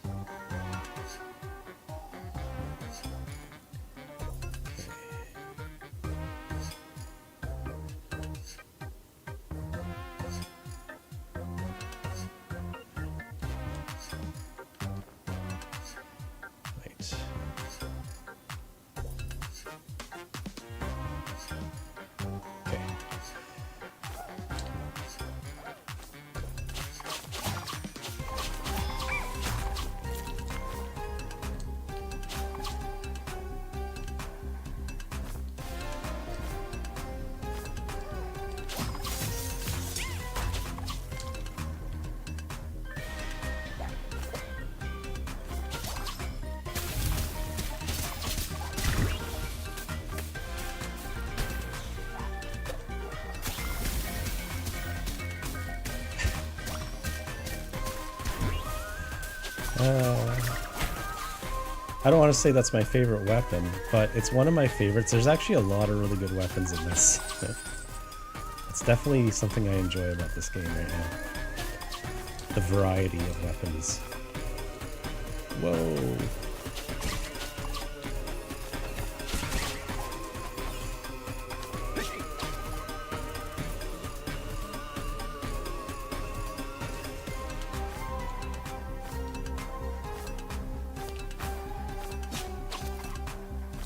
Is there something up there I missed? Anything here?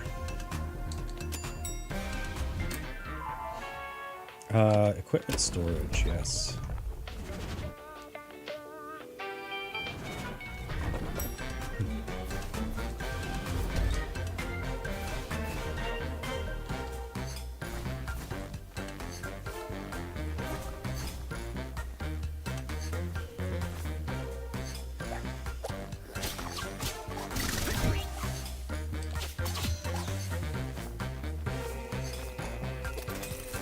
Oh, not you again.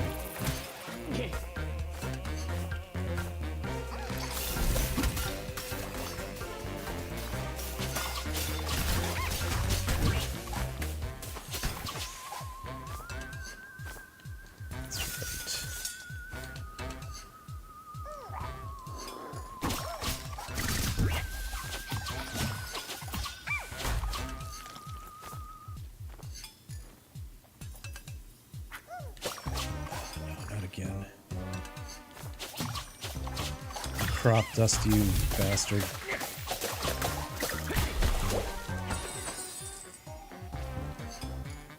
Huh.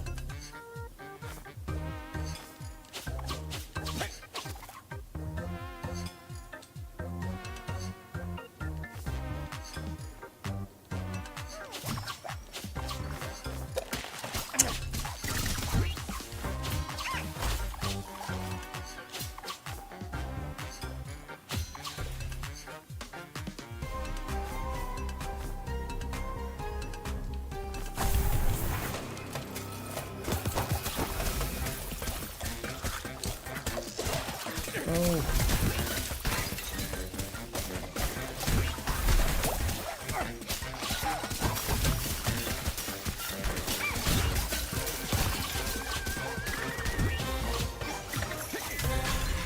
I didn't do so hot on that one.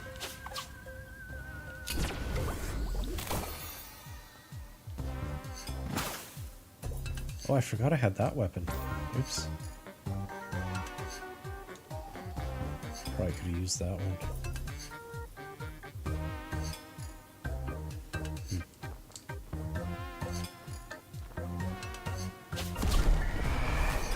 Oh, the hammer. No, let's move that to storage. It's slow. Doesn't have a lot of range either. Better than the little sickles, but not what I want. I'm sure there's people that swear by it, though.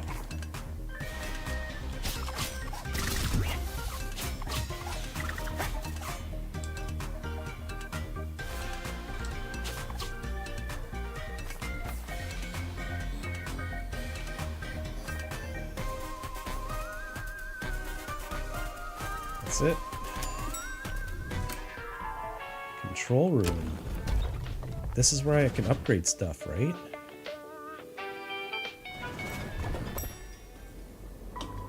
I want to upgrade stuff. Oh, right, it's this big guy. Hi, yes.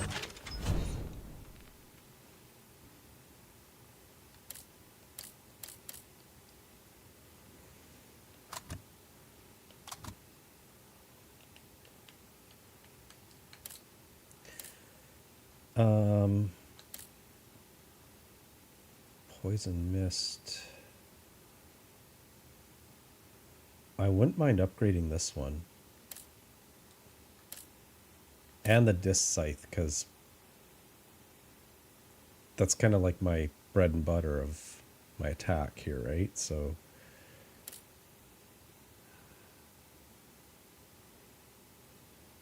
So let's see. Okay, spend solary. I don't have prisimium.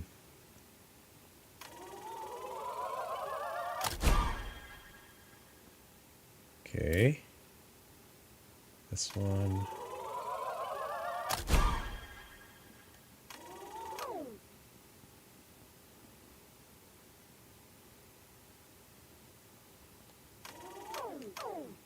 Guess I may as well spend it all. I don't know what the advantages of sitting on it. May as well just use it, right?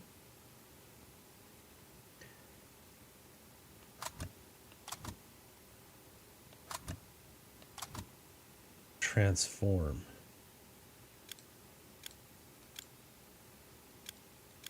This is all with prisimium though, which I, again, have none of. Okay. So hopefully that'll make things a bit better.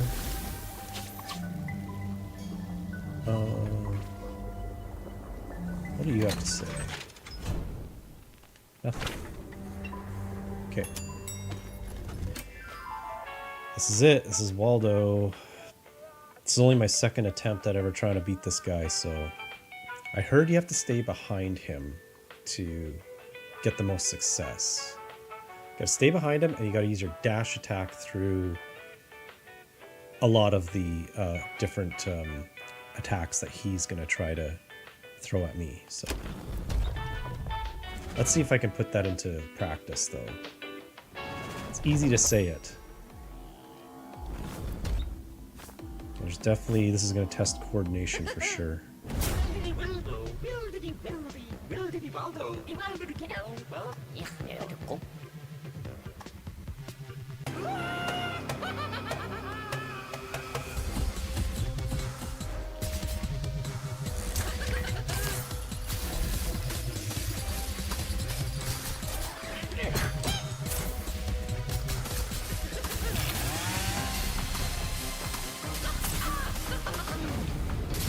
Get this out of the way.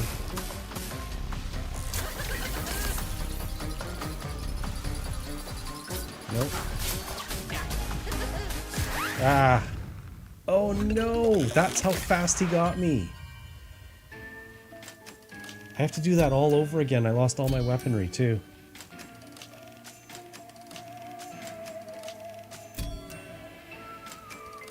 I think I did better the first time I tried to beat him. Or fight him.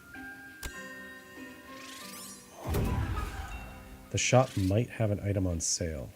Might.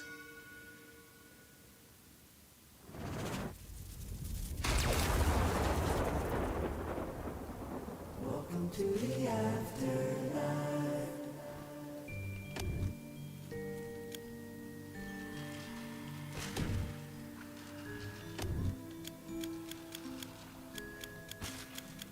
This tells me everything I've had through my attempts as well. Wow. All the weapons I had at my disposal.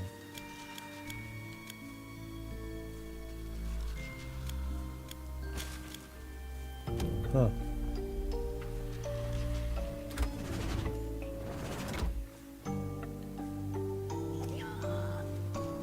Oh right, this is the testing grounds.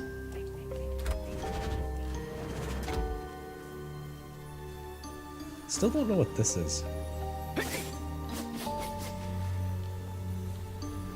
Or this. It's pretty though. Oh. Upgrade tree. Huh?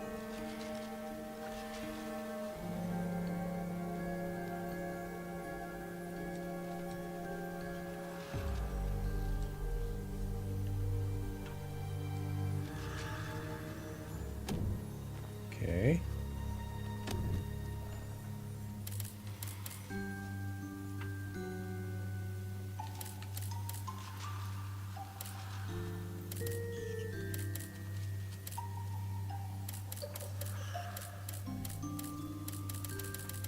This is all stuff that I've unlocked and have yet to unlock.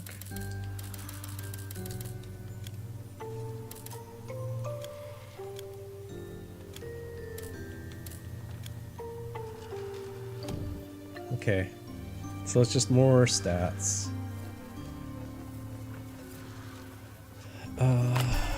does this guy have? Oh, right. Oh, wow. Look at all the ingots I've got. World Dagger.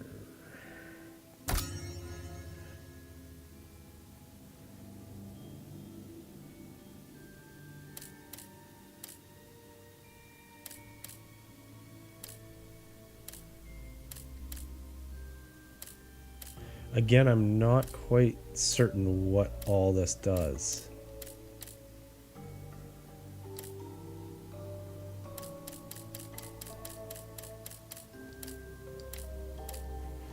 I'll have to look into that.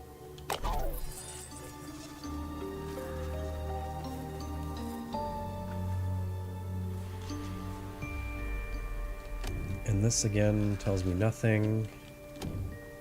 Don't know what the point of that is.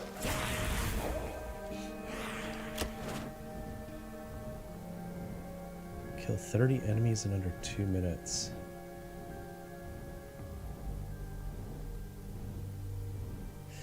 So this gives me an option. So if I kill 30 enemies in under 2 minutes, I get plus 15 added to my life.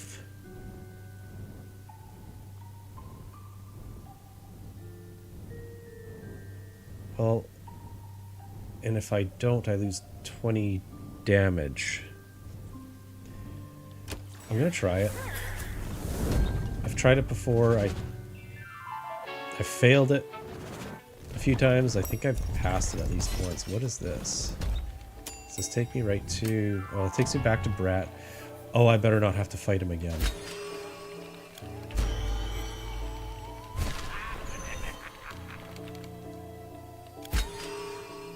Okay. So that's where I choose, yes. Oh, I don't care about all this stuff.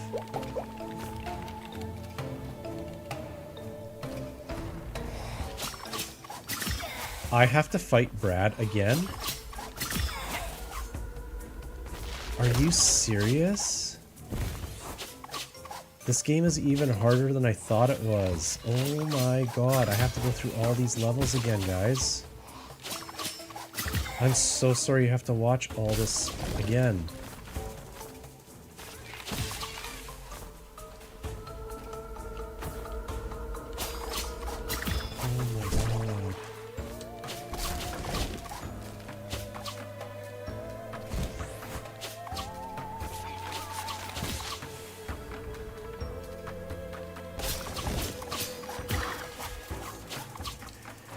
So, I'm really curious, like, how do I change the difficulty on this to easy? Because I'm going to be playing this for weeks and weeks if this is the case.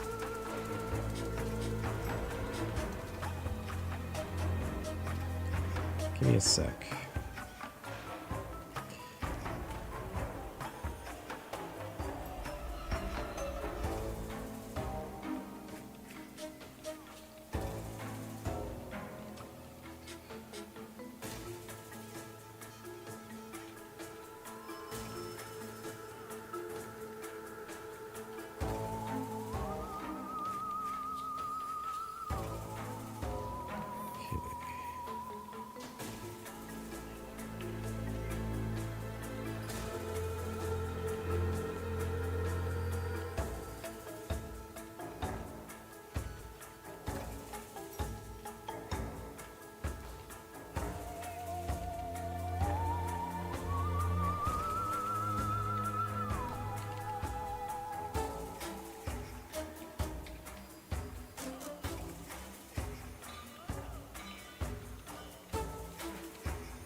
I have to beat the game in order to change the difficulty?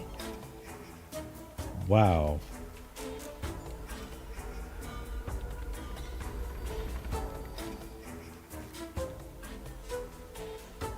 Holy mackerel.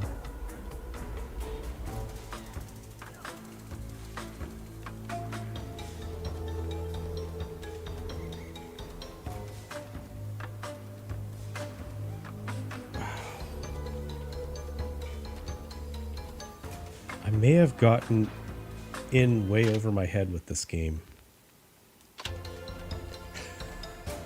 Oh my god.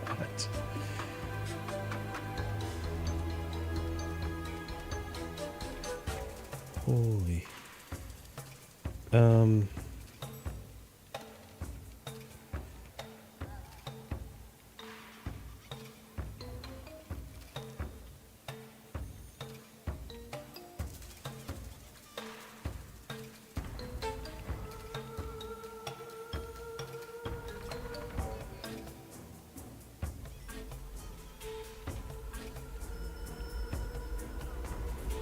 Wow.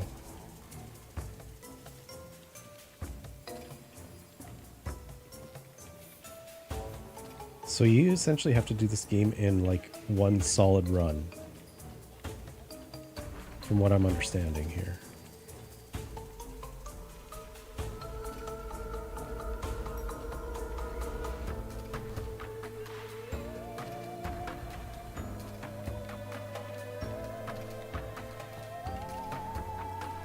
If you want to refight a boss without restarting the run, you can exit the run before taking the elevator and refight them again.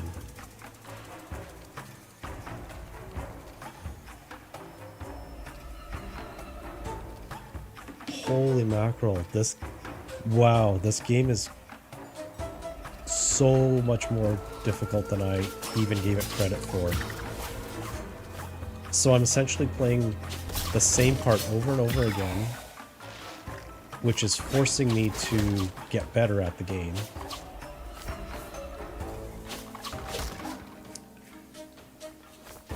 But I am upgrading my character and my weapons. That stays the same. That saves automatically.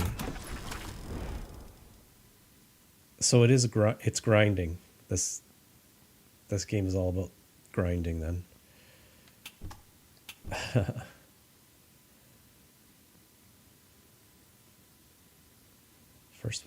First weapon upgrades from the control room are almost free.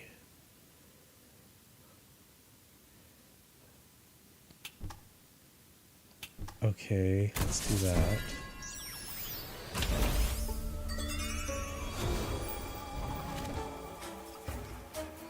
Wait. Okay.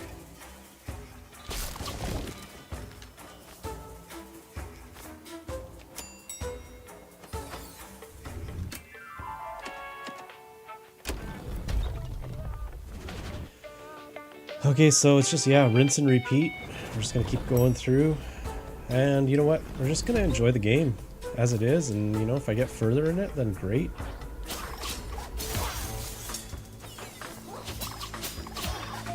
But I need to go into this game without the expectation that I'm going to beat it.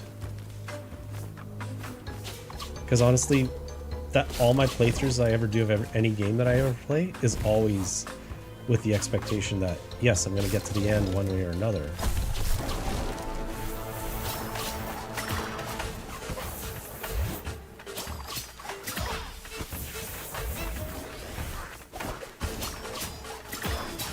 Oh, no.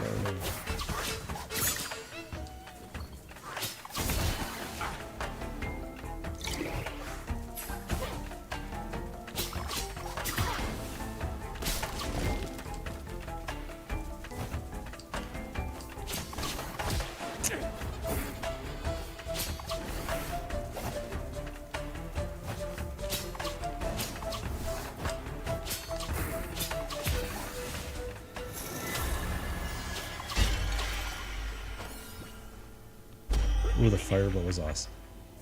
Yeah, that's the only thing is, like, I wish I could keep these weapons, but you have to find them all over again. But I guess any upgrades that you've applied to those weapons will remain. But yeah, you have to locate them.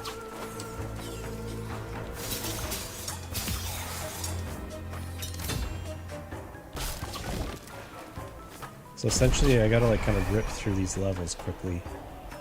Set off exploding skulls. Yes, okay, we did test this one out earlier in the stream. So all my weaponry is filled up. All the slots.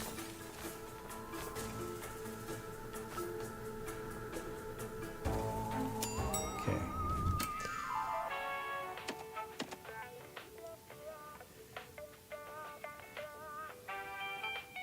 You know what? Let's go to the manager's office. Let's just try some different paths here. Let's see what happens.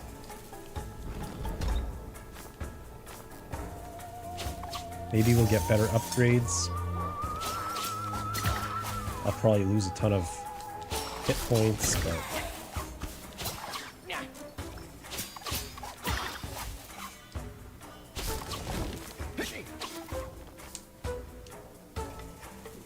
I guess the object of the game at this point is to just become more fluent with it and understand all these boss battles.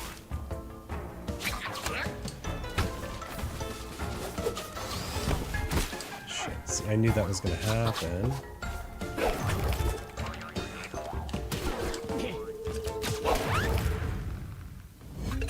Oops.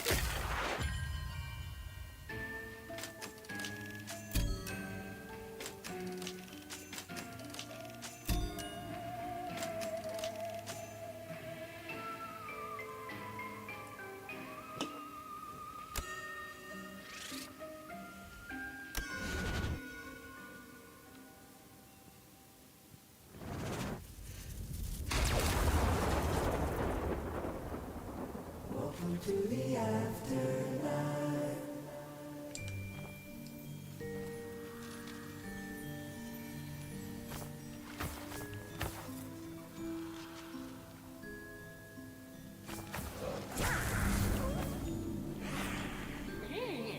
Lost their nose, I know. Io mi descobrire what. Lost them, not alone. I more than moving on that. We must not good and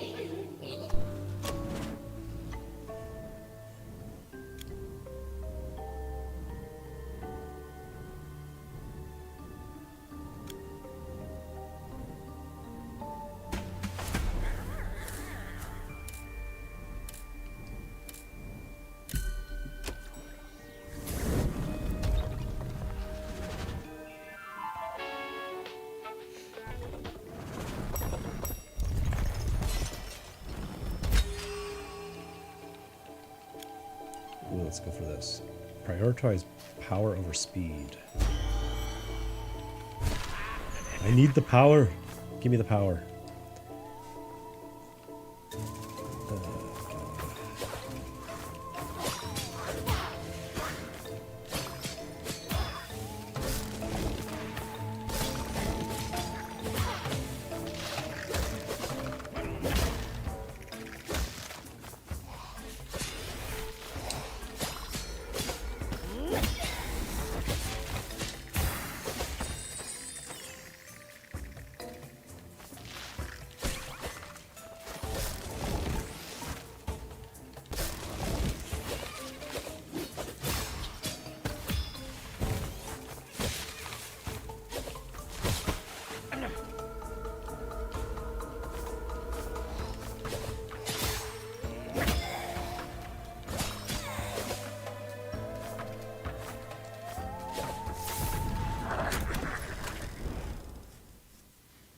Okay.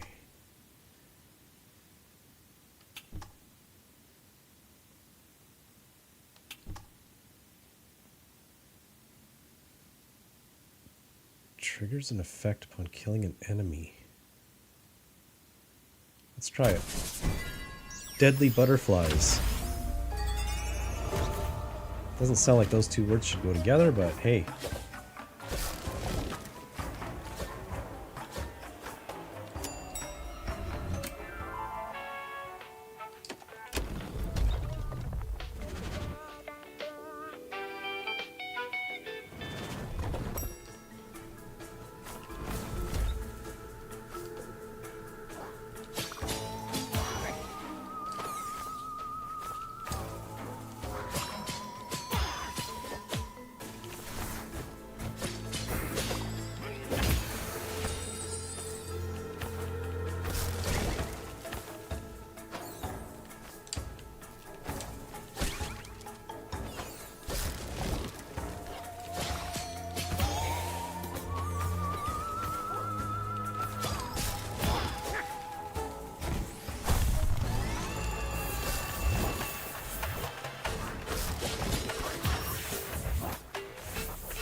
sucks.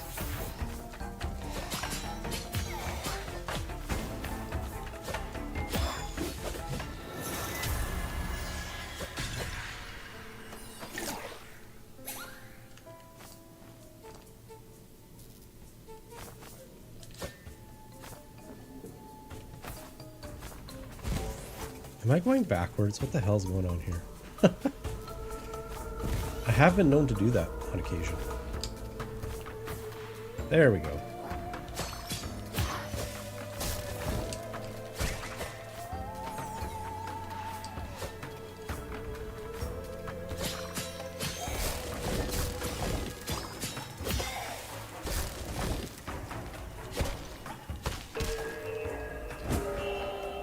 Ooh, Prisimium.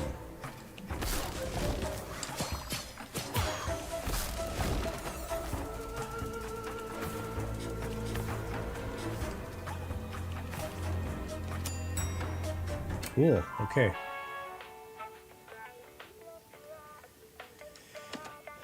I'm gonna try the Thanager's office thing again, just because like I need to get better at these boss fights and mid-boss fights.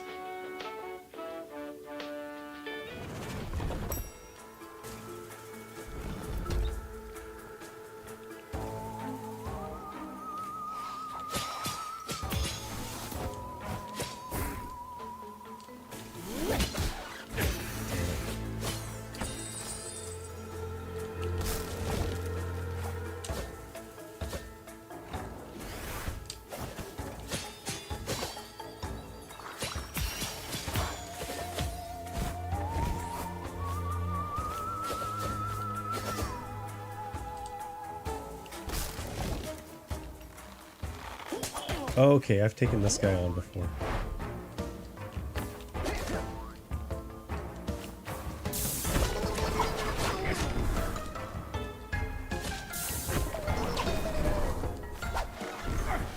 Oh boy.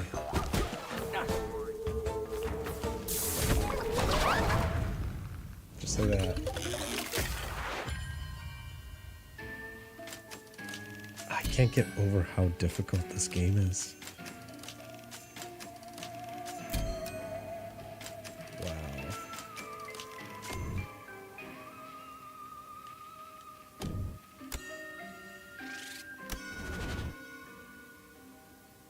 See, now this all makes sense. When I go into this, now I see total runtime, attempts. It's just, it's your runtime from the start to the finish of the game, or however long you lasted. There is no levels necessarily. It's back to the beginning. Now you play another run with whatever upgrades you managed to obtain in the previous runs. So theoretically, your character gets stronger every single time. So there's no way somebody can just like turn this game on, play for the first time, and just kill it all the way to the end, unless you're some ridiculous like gaming prodigy. But for like 99% of us, we're just gonna play these same levels over and over again, grind, learn how to avoid the boss's attacks, and it's just, you gotta just see how much further you get every time. That is quite a concept for a game.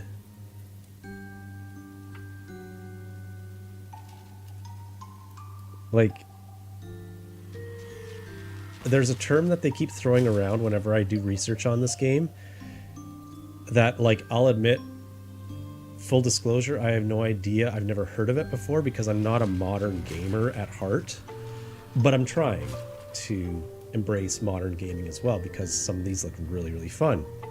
But the term roguelike game is not something that I'm familiar with. So is that what they mean by roguelike? Is that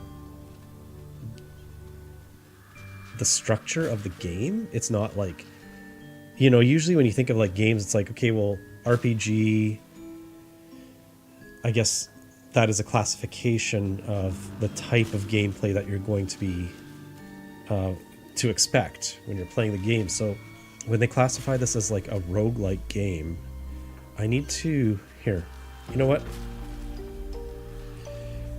Let me just look this up right now, because again, this is, you know, you guys are just watching me learn the process. You're watching an almost 45-year-old gamer learn terminology and strategy of modern gaming. Like, there's such a disconnect from playing retro games and like jumping forward to present day gaming. Like, okay, a roguelike is a video game characterized by procedural generation. This is the AI overview, by the way, so take it with a grain of salt. It's probably all wonky. Okay, so it is a video game genre characterized by procedural generation, permadeath, and turn-based gameplay. Players explore dungeons, and upon death, their progress is lost, forcing them to start over from the beginning through the dungeon layouts and different each time. Some popular examples include NetHack, Angband, Old Guy Alert, I don't know what these games are, and more modern titles that borrow elements from that genre. More modern? That sounded modern to me. That's hilarious. Oh my goodness. So, core features of roguelike: procedural generation. Levels, maps, and enemy placements are randomly generated for each playthrough, ensuring a replayability. Permadeath. When a player character dies, it is permanently gone and the game must be restarted from the beginning. Turn-based gameplay.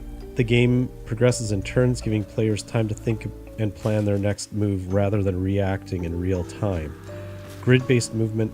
The game world is typically a grid with characters and objects occupying specific tiles. Exploration. Players explore a dungeon or labyrinth, often with a specific goal, such as retrieving an item. Resource management. Players must carefully manage resources, and the identification of unknown items like potions or scrolls is often a key part of the challenge. Roguelites.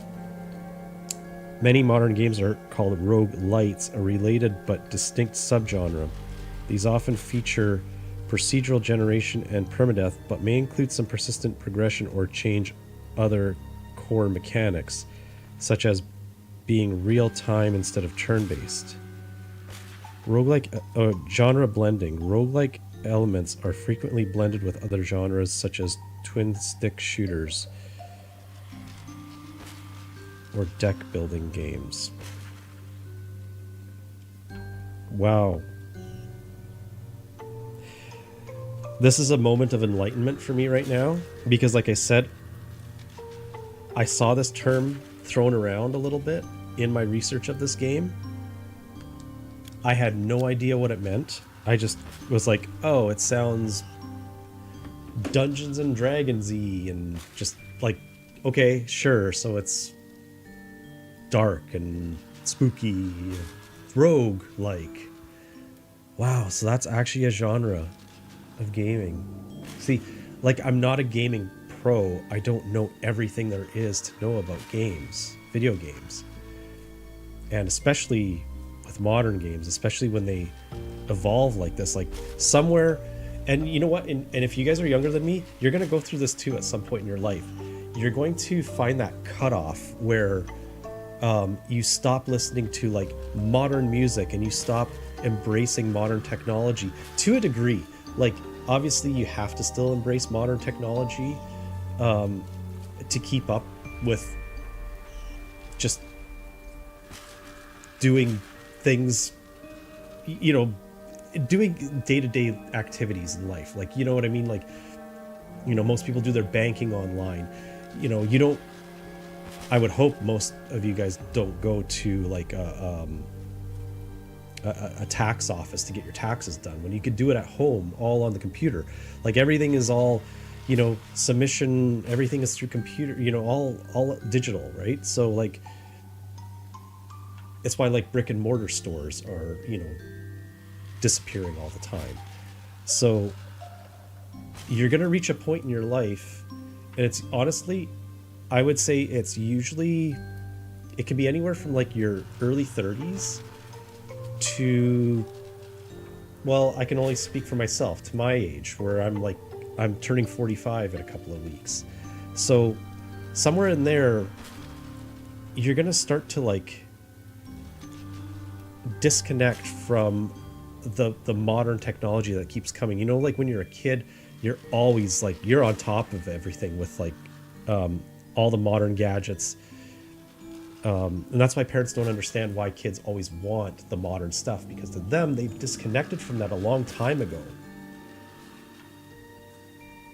So somewhere along the way, I don't know how recent the roguelike genre of video games came to fruition, but it completely bypassed me. And it's probably a term that I've heard, but it completely flew over my head because, you know, I had no inkling of like researching what that word meant. I was just like, oh, it's just another word these crazy kids have come up with. No, it's actually a whole subgenre of gaming. And from the last live stream into this live stream, you guys have witnessed in real time me discovering just what a roguelike video game is. And that's pretty cool. That's pretty cool that you got to see that happen as it happened, because every day's a learning day, you know what I mean? And some little things you learn are very minuscule in your day-to-day life. And like, this is a silly thing to, you know, be enlightened to in retrospect, like, you know, given all the other things that are going on in reality all the time, right? But like, from a gaming standpoint, this is huge, like, to discover, to be enlightened to something like this. So I don't know, it's just blowing my mind. It's probably not kind of crazy to you guys. You're probably just like, oh my god, listen to this old guy, he's, you know, figuring out something that we all know and we've all known about for a long time. But yeah, no, that was real. That was very real.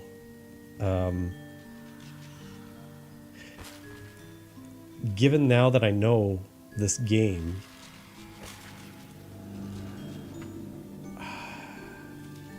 I'm not sure that I would have selected this game to play. I know, weird, right? Because I'm set in my old ways, but you know what? I'm having fun playing it. So now that I know the concept of this game, I am going to approach it completely differently. I'm just gonna have fun and see how far I can get.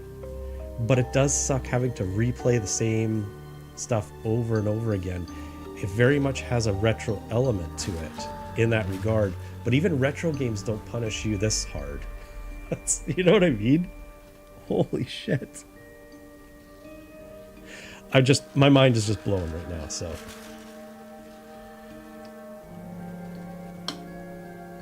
Thanks for listening to me rant about that. Let's play a little bit more. I've been streaming for about almost 2.5 hours. I do have to go to bed. Let me at least do one more run and see what happens here, okay? But probably after that, I have to call it quits for the stream for today. But yeah, knowing what I know now, I'm not expecting myself to finish this game. And that's not going to be the end goal now going forward in these live streams. I'm going to just keep playing this game all the way up until Halloween. And then when Halloween is done, I'm going to move on to something else. I'm probably going to go back to my retro channel and do a bunch of other stuff there. But I still will come back and do other games on this channel, because I do have other games that are modern that I want to play on this. Games that have an ending. Games that I know I can beat. But let's just have fun and enjoy this game. Have a nice death. It's brutal. Oh wait, I don't want to go in here. Yeah. This is certainly given me something to think about going forward. So like, this is the difficulty. So imminent breakdown is the difficulty level, and you can't change it until you beat this game on this difficulty, which is like your default. Oh. I am just astonished. I'm sorry. This is probably really weird for you guys to witness.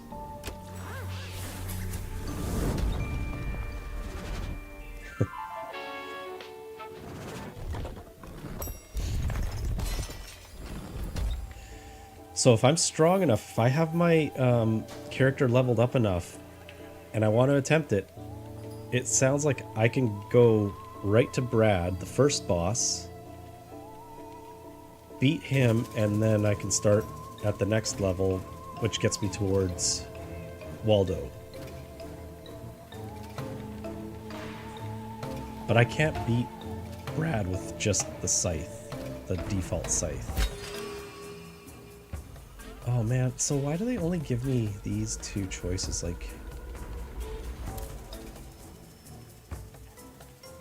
Like, given these choices, I'm just going to use the regular Scythe. And then what, I can change it? Yeah, so that's all I can do.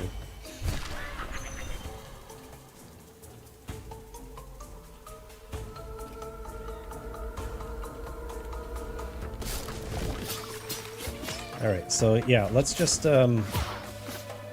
play this, have some fun, no expectations, just entertainment, button mashing.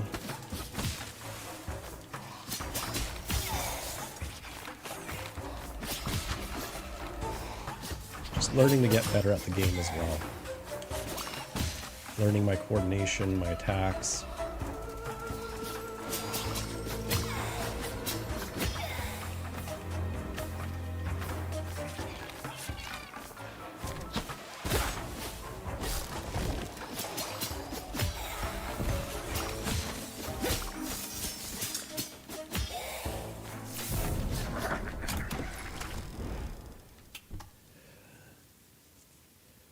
What's this gain transfer? Deals bonus damage after a dash. Really? That's cool. Okay. I'll take that one.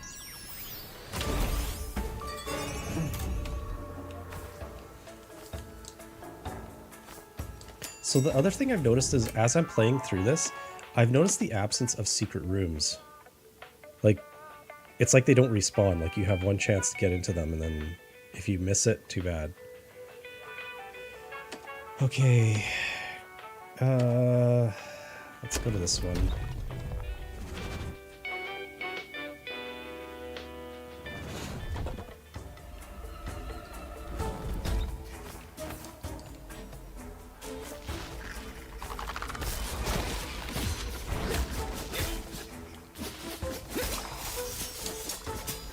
I actually didn't notice that I have this, like, ground attack. I jump over top and press down and attack. And I do this awesome, like, it's like a ground pound.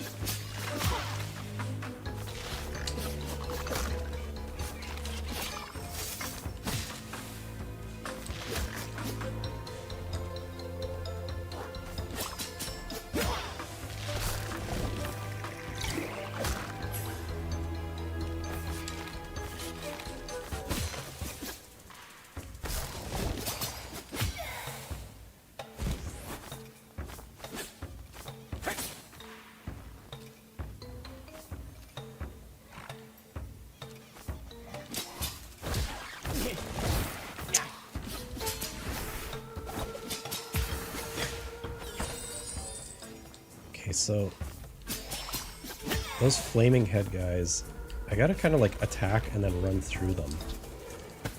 Like dash through them.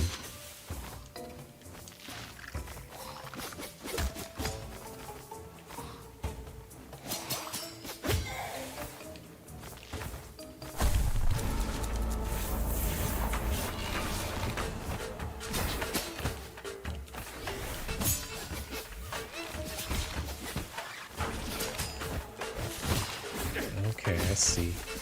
Attack, and then... Oh, I missed it there. But attack and then dash.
Oh no.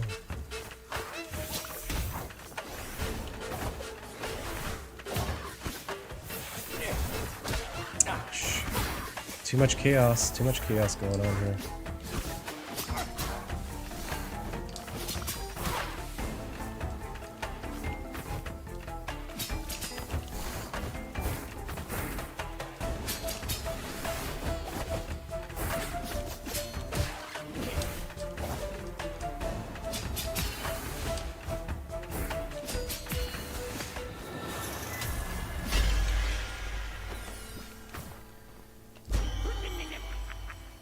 Okay.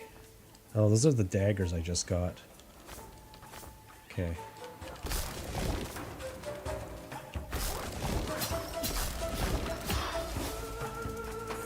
Ooh, coffee, yes.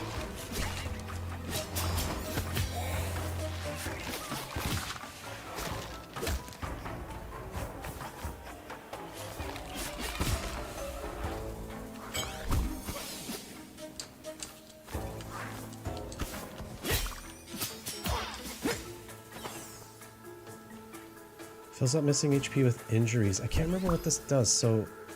What?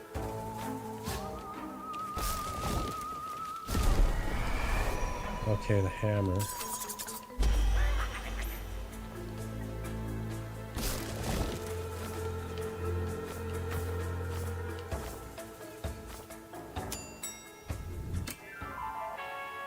So, I always die at the Thanager's office. I kind of just want to move on from that.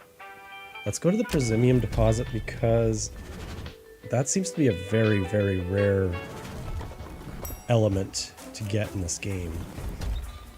And I think I need that kind of stuff to help upgrade my weapons better. So.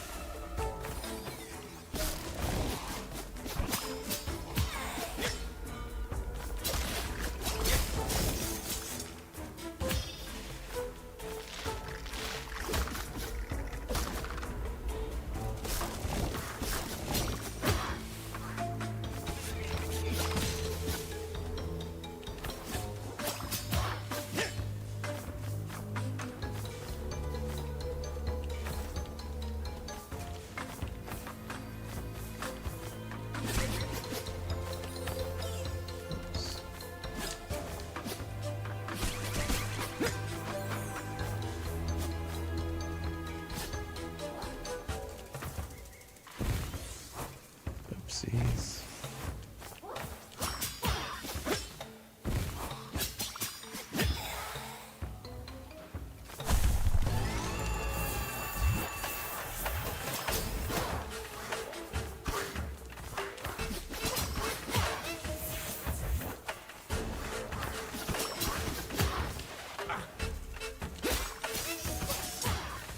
Shoot.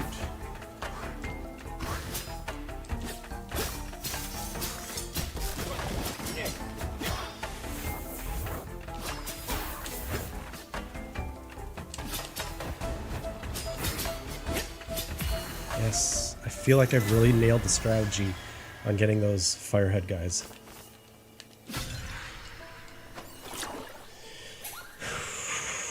Okay.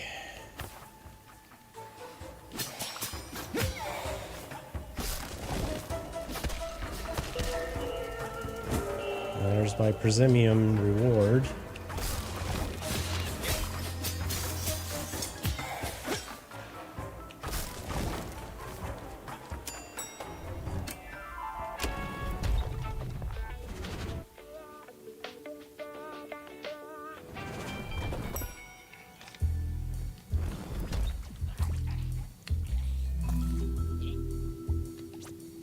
Okay, let's buy something here.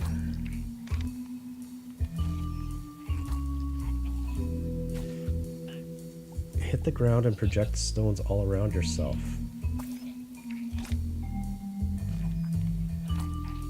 $20 for the coffee. How much does this cost? $30? Oh, I can totally do both. Yeah, let's replace this dagger because The dagger's just too short range for what I need. I'm sure it has its like advantages, but I have no idea kind of how to use it. Yeah, let's just leave that. Oh, okay, that's pretty cool. Nice. Let's try it out. Let's see if I can beat Brad.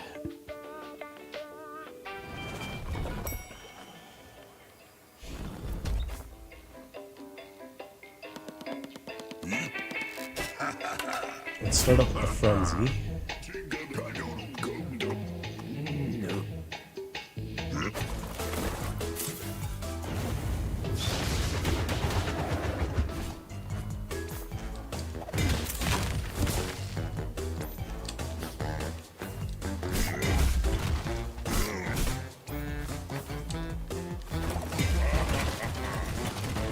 Oops, no!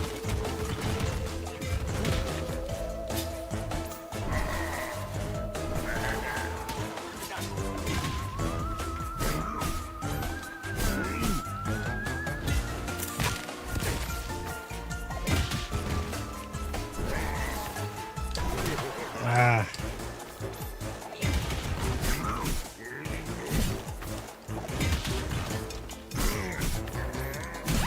Damn it. There I go.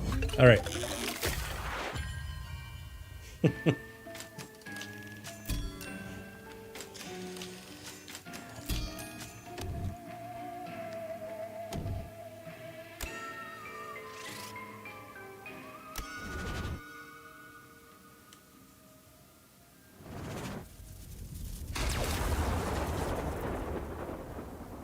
Welcome to the afterlife.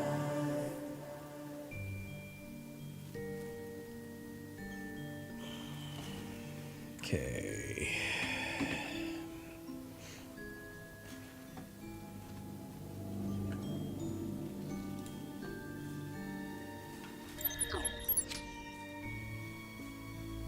Is that music too loud? Oh shoot, what do I have in my face? Jesus. Is that music too loud in the background? Who knows? It's kind of ambient right now. Anyways, yeah, I'm gonna be ending the stream right here, but I do think that's fascinating, that discovery of what a roguelike game really is. I'm intrigued by the concept. I'm also a little bit, I don't want to say upset or saddened by that concept in this game. It just makes this game a lot harder. I don't know how long it is. I swear I've read that it's like 9 hours to pass it. But I mean, if you can't save like from where you are, like where you left off, I don't understand the 9 hours thing. Is it 9 hours to grind and get good enough to actually beat the entire game? That's like with not getting like all the secrets apparently. So, because you know what, when I go into a live stream, I always do check. I just want to turn this down my headset a bit. I always do go and check how long the game takes to complete, because like if it's like a game that takes 100 hours or something ridiculous, I'm probably not going to live stream it unless I'm setting aside weeks to just focus on that one game. But you know, like I like my live streams to be maybe no more than like 6 or 8 parts, like you saw with like when I did The Last of Us. I think that was like an 8-parter, and I think one of those parts was because I know I had to restart the stream twice throughout that whole series that I did because my internet dropped out and went to shit. So I ended up having to do like a part A, part B kind of thing. But yeah, so yeah, you got to see this old guy figure out what the hell a roguelike was in real time. And just from here on out, I'm going to go into this game with a completely different mentality. I'm just going to play it to see how far I can get, challenge myself, but I'm not going into it with the expectation of beating the game anymore. I'll leave that to the pros. I'll leave that to you guys. You know, if you want to put in the hours and the grind to get to, you know, to level up your character, they're strong enough to actually make short work of all these bosses and stuff, and also learn the patterns of all these bosses. Because that's the thing that's kind of weird is like, so you take one step forward and you go two steps back, because like you're getting to these bosses, you're finally like, especially when you're getting to a boss for the very first time, you have no idea what their pattern is unless you look on YouTube and you see other people play these bosses. You're going into this completely blind. You have no idea what their attack pattern is. So you're figuring it out on the fly, and you're probably not going to beat them the first time around, or the second time, or the third time around. You're going to have to do this multiple times to get to this person. Like, I've only gotten to Waldo twice. And then you get sent all the way back to the very beginning, only to have to go through all those bosses again. Well, at least for me, the first boss, which I'm getting better at, but I'm not like easily defeating either. So I can see like you're just it's this constant learning curve that you're going through. It's like, okay, well, I'm getting better at the beginning part of the game now, like the actual platforming part, if you will, is fairly straightforward. Now it's just getting to the bosses with as much resources as you possibly could pick up, your weaponry and all that stuff, upgrading your weapons, coming in there as strong as possible, ideally with full health, and all of your weapon slots filled with hopefully like long range weapons or something that you can attack with, that you don't have to get right up to the boss. Because that is something that I did read, is keeping your distance from the bosses is key to defeating them, and having patience, understanding their pattern, their attack pattern, and so on. So it's like that part isn't too difficult to wrap my head around at all. But yeah, the fact that like when you don't beat them, you get sent all the way to the beginning, you got to go through all that stuff again just to have another attempt at that boss. That's just nuts to me. I don't know how the kids do it these days. But that's great if that's how gaming has evolved. And I understand not all games are in this genre of roguelike, but yeah, that's a foreign concept to me, and I'm really beginning to understand and grasp the concept of that genre. It's interesting. I can't say it's my thing that I would gravitate towards. If you like that, all the power to you. And like I said, I'm not going to put this game down. I'm going to follow through with it. It's just that I'm not going to expect to pass it. But we'll see how much further I can get in it as you could tell like I'm already getting more comfortable playing. Like I'm zipping around with the with all the move set that's available to me. I'm learning the weapons that I like to use better than others, whereas before, like my first attempt at this, or first few attempts, I had no idea what each weapon did. So, but I have to do a little bit more research because I'm not understanding fully the concept of every little facet of this game yet, and I probably won't for even the next couple of live streams. But again, I'm learning, and this is all part of the journey that you guys are witnessing, is me learning how this whole game works. And and if this game is new to you guys, hopefully you guys are also learning how this game works in real time as well. If you want to learn every facet of the game quicker than I'm kind of exposing here, there's a bunch of YouTube videos that will run you through, like guide you through some of the stuff. But again, for somebody like me, even those guides are a little bit tough to understand because they're using the terminology that I'm not familiar with. It's just how it is. I'm just not that into the modern gaming scene. So, but I'm getting there, guys, that's all I have the time to, all the time I have for live streaming today. It's actually way past my bedtime. I should have probably been in bed at least an hour ago, but I wanted to get, a good bit of footage of this game under my belt again today, get some more experience in there. And I think I've gone as far as I can go for today though, because yeah, I am getting sleepy. I have to wind down. I don't want to be wired because I will never get to sleep. But anyways, I'm going to end the stream off by asking you guys, as always, which you know I hate doing, but it's a necessary evil with YouTube. You know, if you guys did enjoy the stream, if I provided any entertainment at all for you today, if you just loved hanging out with me, anything like that, please do me a big favor. Hit that thumbs up button. I really would appreciate it. It's free, it doesn't cost you anything, and it helps me out greatly, especially on this channel, my Retro Fry Guy Plus channel, which is like very low subscriber count right now. And if you really do enjoy the content and you want to keep up with when I'm going live next, because this channel is pretty much, I think, only going to be live streams. I don't think I'm actually going to do any edited videos on this channel, at least not for the foreseeable future, maybe way down the road one day. But yeah, if you do like that and you want to be notified when I do go live next, hit that subscribe button. I would really appreciate it. And again, even with the thumbs up button, I just want to also say, if you guys didn't like what I played, or I'm annoying, or whatever it is, just, you know what, I'm fine. Hit the thumbs down button. It gives me feedback one way or another. And I would really appreciate one or the other is fine with me. So thank you so much for that. But yeah, live streaming going forward on this channel.